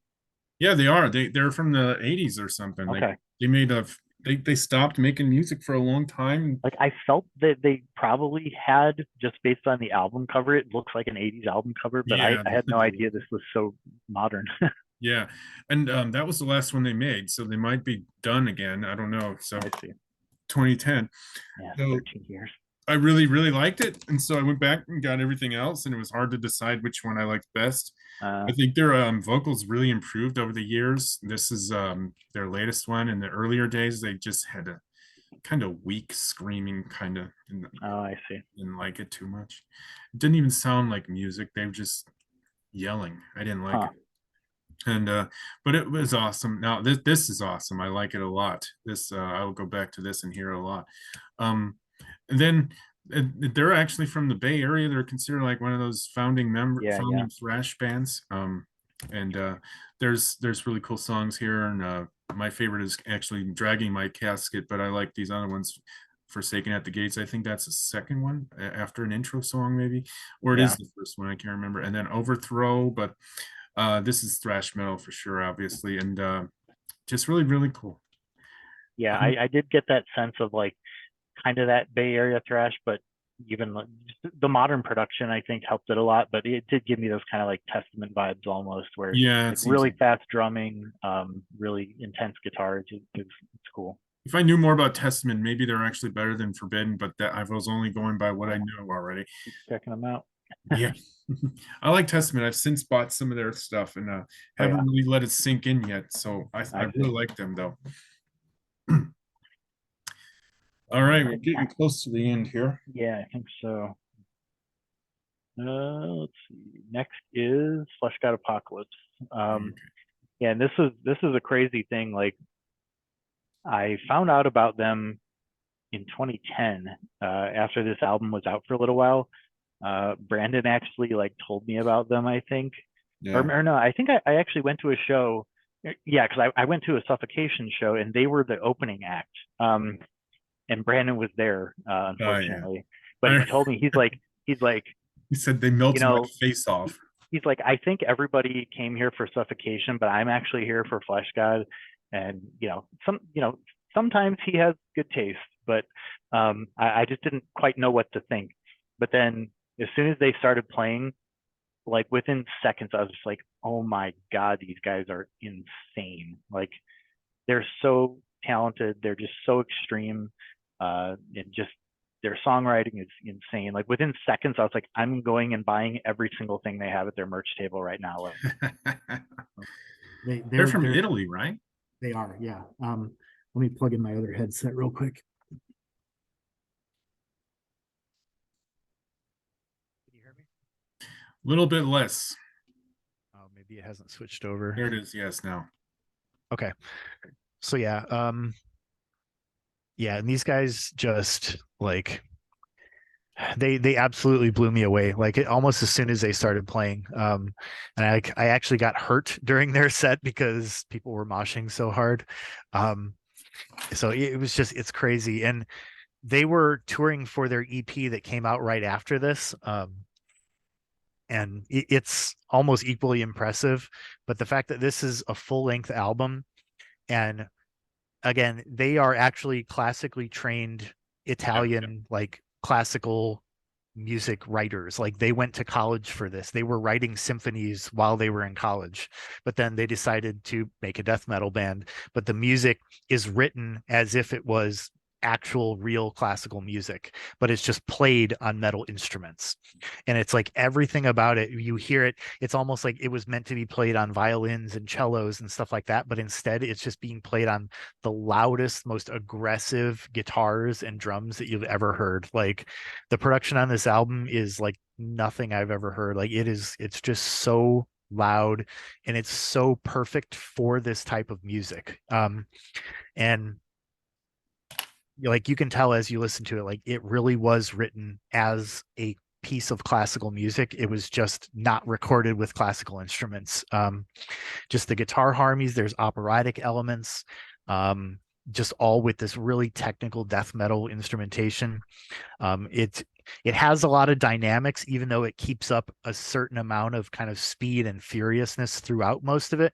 But then it's like you'll have like 5 minutes of just intense death metal, then all of a sudden it'll just be like a symphony from like Swan Lake for like 30 seconds, and then it'll just burst into death metal again.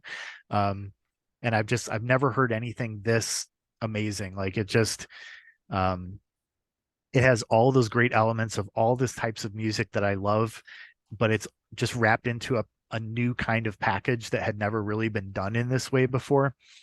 And sadly, they kind of started going down this route where they tried to make it more symphonic metal after that, where piano and symphony instruments took a bigger part in the studio recordings. And I don't like that as much because here it's like you can feel it was written for that. but the fact that it wasn't played on those instruments makes it so much cooler to me. So yeah, they were just one of my favorite bands for many many years after this. Because their next two albums after this were great. The album after that was still pretty great, but then they really went downhill in like around can't remember when, 2017 or so. Um, but yeah, this album really just has stuck with me. And again, from the moment I saw them live, like you said with Seven Kingdoms, it was like I'm going and buying everything they have right now. And yeah, they cover an At the Gates song on their next album too. They played that live. It was insane. That's where I got hurt. Somebody like literally stomped on my foot so hard that my foot was bleeding. uh it was just a crazy experience. But yeah. I don't know if you got to listen to this at all, but Yeah, I got to. I thought it was a nice symphonic section in there. Listen to the song "In Honor of Reason." yep. Yeah, And yeah, and that song starts with like an orchestra warming up, or where they do this thing where they're all kind of like testing their instruments and stuff. And it sounds like it's going to be this symphonic thing, but then it just starts blasting with death metal essentially. But yeah, I love it. cool. And we only got two more each, I think now. I think So so. 2011 Carbon Mm. Based Anatomy from Cynic. This is only an EP, but I think it's so awesome. Oh, Like, it's great. Yeah. This is when I got to see them live and I was in heaven. Like, yes, I would say it's only a perfect 23 minutes a minute music. mhm. Like, you don't realize you're repeating it because the end of the last song sounds like the beginning of the first song, Yep. and then you're all the way into the second song again before you're thinking, well, didn't I hear Yep. this already? Really fun, really good, Mhm. really just emotional, so atmospheric, Yes. Yep. emotional music. I really, like I said, I was in the car and I didn't know this album repeated. Um, all the songs are great, but my favorite is Box Up My Bones, and also Hieroglyph is also really, really cool. Yeah. Um, yeah, I didn't. I once you told me how great this was and what your experience was Mhm. watching it, I listened to this again and I was like, wow, that is true, man. This Yeah. is an awesome piece of music. It just, yeah, it brings out so many emotions, and they're like, it's not just like surface level emotions, it's like deep deep emotions. And like to capture that in music is really really special. Yeah, it was really, really great. I'm listening to this a lot now. And then I would what Yeah. categorize this? Yeah. Atmospheric progressive technical metal, and I'm not even sure. That's pretty accurate. I could say that's Cynic's later albums for sure. Yeah, that this was great. I'm gonna like listen to this weekly now or something. Yeah, it's great. Yeah, seeing it live was just unbelievable. It was crazy. I got to talk to Paul for a little bit at the show, but like it was just, yeah, trying to convey how awesome that was is it's pretty hard. But definitely one of my favorite concerts. Well, I think that only means one more after you're done with this one. And I think it's the same thing for both of us, huh? Think so. So yeah, Yeah, yeah. next is Carcass. And this was really tough because there's three of their albums that I had to really choose from because their discography is just so amazing, and they've gone through so many different types of sounds in their career. You could But tell they're British from their singing too. yeah, a little bit. Jeff definitely has a kind of a British twang to his voice. But yeah, it just feels like this was the culmination of everything they had done before, all of the different styles that their previous albums had been in. No matter how different they were, they managed to mix them all together on this album. Because it's got like the early like kind of grindcore death metal type of stuff going on, but it's also got the kind of groovy heavy stuff that they were doing in their mid-career. It's got the super melodic, almost Swedish kind of sound from like their middle albums, and it's got much slower, heavier, chunky, kind of bluesy kind of stuff going on. And it just, all these sounds come together into just what I think is just the perfect encapsulation of everything that they are as a band. And it actually took me by surprise. I didn't even know this was coming out because their last album was like 97, and then they didn't do anything until this. So it was a huge gap in between. They all just started different bands and went in different directions, but then um, I heard that they were doing some touring before this, just like reunion shows playing all their old songs. But then all of a sudden they're like, yeah, we have a whole new album coming out. And I was just like, oh my God. Um, and then I also got to go see them the day this album came out. I saw them live at Reggie's in Chicago, this tiny little Yeah. club, and it was beyond sold out.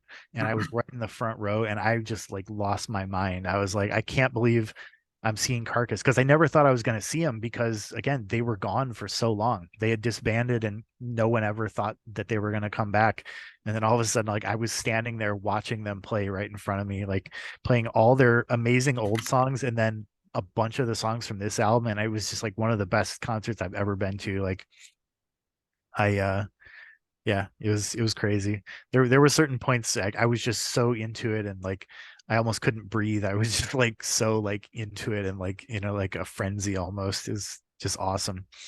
Um, but yeah, it's heavy as hell. It's groovy. It's catchy. Tons of harmony, dynamics, all kinds of different rhythms, different speeds. And again, Jeff's vocals, they sound great here. They're cleaner than they've ever been, I think, but they still work. They still work really well. And yeah, again, different speeds, different sounds. I just love everything about this album. I've listened to it so many times, and yeah, that's pretty much it. Did you listen to it? Yeah, just the first song, but I liked it, and I thought it was. I wrote that it's pouch conveyor system. It's got clean lead guitars and very good leads. I like the galloping guitar. Oh yeah, yeah, a um, lot of that Iron Maiden kind of galloping thing. Yeah. that was cool. I liked it. That means it's only one more, and we both have the same answer. Oh yeah, that's right. Obscura, a Mhm, valediction, just came out last year, and mhm, so just it's a modern masterpiece. It's I never heard of this band before, but I know they got other music, and I still haven't been able to find it. And mhm. it's every type of guitar playing imaginable. They got acoustic, they got uh just everything. Yeah, like thrash metal, Fresh death metal. metal, neoclassical, Yeah, like all those things, melodic, Swedish metal, galloping guitars, like everything. just everything. Awesome riffs, amazing leads, acoustic guitar, no bad songs at all. And I like actually maybe the best one is that instrumental. Forsaken, Yeah, it's orbital elements, or or yeah, yeah. and Forsaken is great. Heritage, it's the closer. It's got the same melody, and Oh yeah, yep, another one of those albums that when you listen to in the car, you don't realize it restarts. yep. Um, yeah, it's all right. So yeah, that's what I said about that. Hmm. Progressive death metal, I would say, is the genre. Yeah. Hmm. So all right, then, well, your turn to talk about the same thing. Yeah. Let's see. So yeah, so again, I just really loved how much classical influence there was in all of this. Because they had a lot of that in their previous albums, but this one it just feels like they just sunk into it so deep to where it's like every song you can feel those elements there. And this is yeah, the songwriting for me, it's a perfect mix of neoclassical, prog, technical death metal, with some melodic thrash and almost 80s thrash kind of thrown in there. There's so many things going on. And yeah, crazy amount of speed and precision with almost unimaginable like technical skill. Um, and this was the first album in a while where they actually got back their original guitarist, who I think was one of the biggest parts of why they sounded so good from the beginning, because their first two albums are amazing. Then they had two more that were just like they're good, but they're not as good. And you could tell after he left the band that the songwriting just wasn't quite there anymore. But then they got him back for this album, and it's like they're better than ever before. Yeah, their new drummer is one of the best drummers in the world, I think, and he fits so perfectly. He actually got really famous for covering some of Flesh God Apocalypse's songs on YouTube, and I think that's how most people kind of came to know their new drummer for Obscura. And it's just yeah, he's amazing. I finally got to see him live the last time when I saw them, and Yeah, and it's like effortless for him. He's playing these absolutely insane drum parts and he's just like looking around and like it's nothing to him. Like it's just so much skill and training. And yeah, this album just like you said, it's like the musical thematic elements all kind of fit together in such a particular way. The instrumentation is insane. I love the fact that they use a fretless bass. So you hear the bass a lot of the time in all these songs, and they do those crazy kind of sliding bass chords. It's like, woo, like they do these sounds that just it makes it feel like early Cynic had that, and there's a couple other bands that also do that, but the way that Obscura does it is just it's amazing. Like, and it just adds another dimension to the music. And yeah, I think it's again, I love their first two albums, but when this came out, I was just like, this just blows those away. Like they were already one of my favorite bands, but they outdid themselves with this one. So This was the pretty first time pretty I great. heard him. All right, so just a little one more slide. I got a stats. Okay, so my Okay. list had 10 American bands, 5 German bands, 3 English, 3 Spanish, 1 Swedish, 1 Brazilian, 1 Finnish, and 1 Argentinian. And Mhm. from the decades, it's 1 1970s, 1 8, 5 from the 80s, 7 from the 90s, 6 from the 2000s, 5 from the 2010s, and 1 from the 2020s. That's how I end my story here. Okay, I have one more slide too. I just did kind of a what do you call it? Like a honorable mentions kind of thing, Mhm. where I just kind of put up some albums that I also think were like this close to being on my list, but I had to really think hard about not putting them on the list, and try to narrow things down. So again, The Crown is a Swedish band that just plays like thrash metal, like just hard and fast as you could possibly imagine. That album is amazing. Dismember Death Metal is like perfect Gothenburg Swedish death metal from the mid 90s. I love it. Nails is kind of a newer band that brings a lot of like hardcore elements into like a death metal kind of sound. And that album, it's actually an EP, but it's really, really good. Entombed, which is like one of the first Swedish death metal bands from the early 90s. They kind of established what is the Swedish death metal sound, and that's a great album. At the Gates, Slaughter of the Soul was what established the Gothenburg Swedish sound, so that's a really important one. Um, Terrorizer was an early American kind of death thrash slash grindcore kind of band. Really influential album, solid from front to back. Has members of like Morbid Angel and Napalm Death in it. Like And Justice for All was on there, which you also mentioned. God Dethroned, Grand Grimoire is a fantastic album. Bal Sagoth is British fantasy power metal kind of thing with huge keyboard elements. I love that album. Origin is just a really technical American death metal band. Um, Monstrosity is an old school death metal band from Florida. That's just a really great album when they kind of got back together in the late 90s. Macabre Sinister Slaughter, they're just a strange hybrid of punk and nursery rhymes and death metal all mixed together. They're very strange, but that's a great album. Um, Winds is a Norwegian symphonic rock metal group. It's kind of hard to describe. They're actually kind of similar to Arcturus, but not quite as crazy and complex. Malevolent Creation Eternal is another Florida death metal record. The people in the band are kind of questionable, which helps to move it off of the list in a certain sense. Again, the music is still amazing, but Avenged Sevenfold, their self-titled, is fantastic. It's very poppy as far as metal goes, but just amazing songwriting, very diverse. And Vader's De Profundis is another classic Polish 90s death metal album.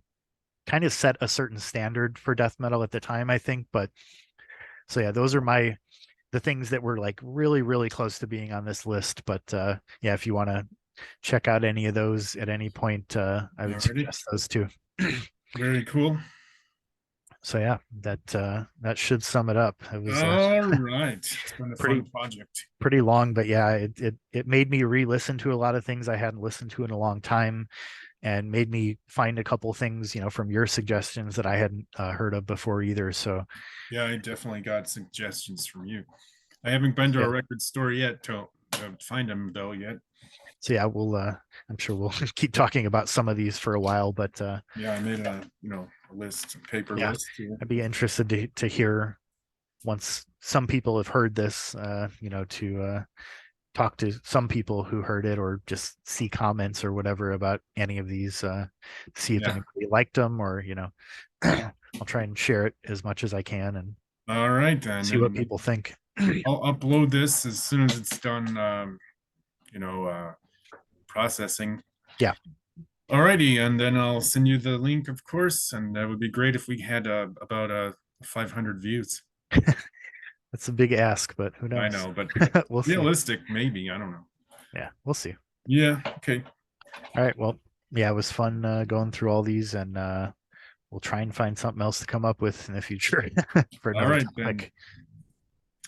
We'll see if we can get more traction on my channel. I doubt it, but all right, whatever. Yeah. It's fun. Yep. Okay, man. All right. See Okay. ya. I'll talk to you later. Bye.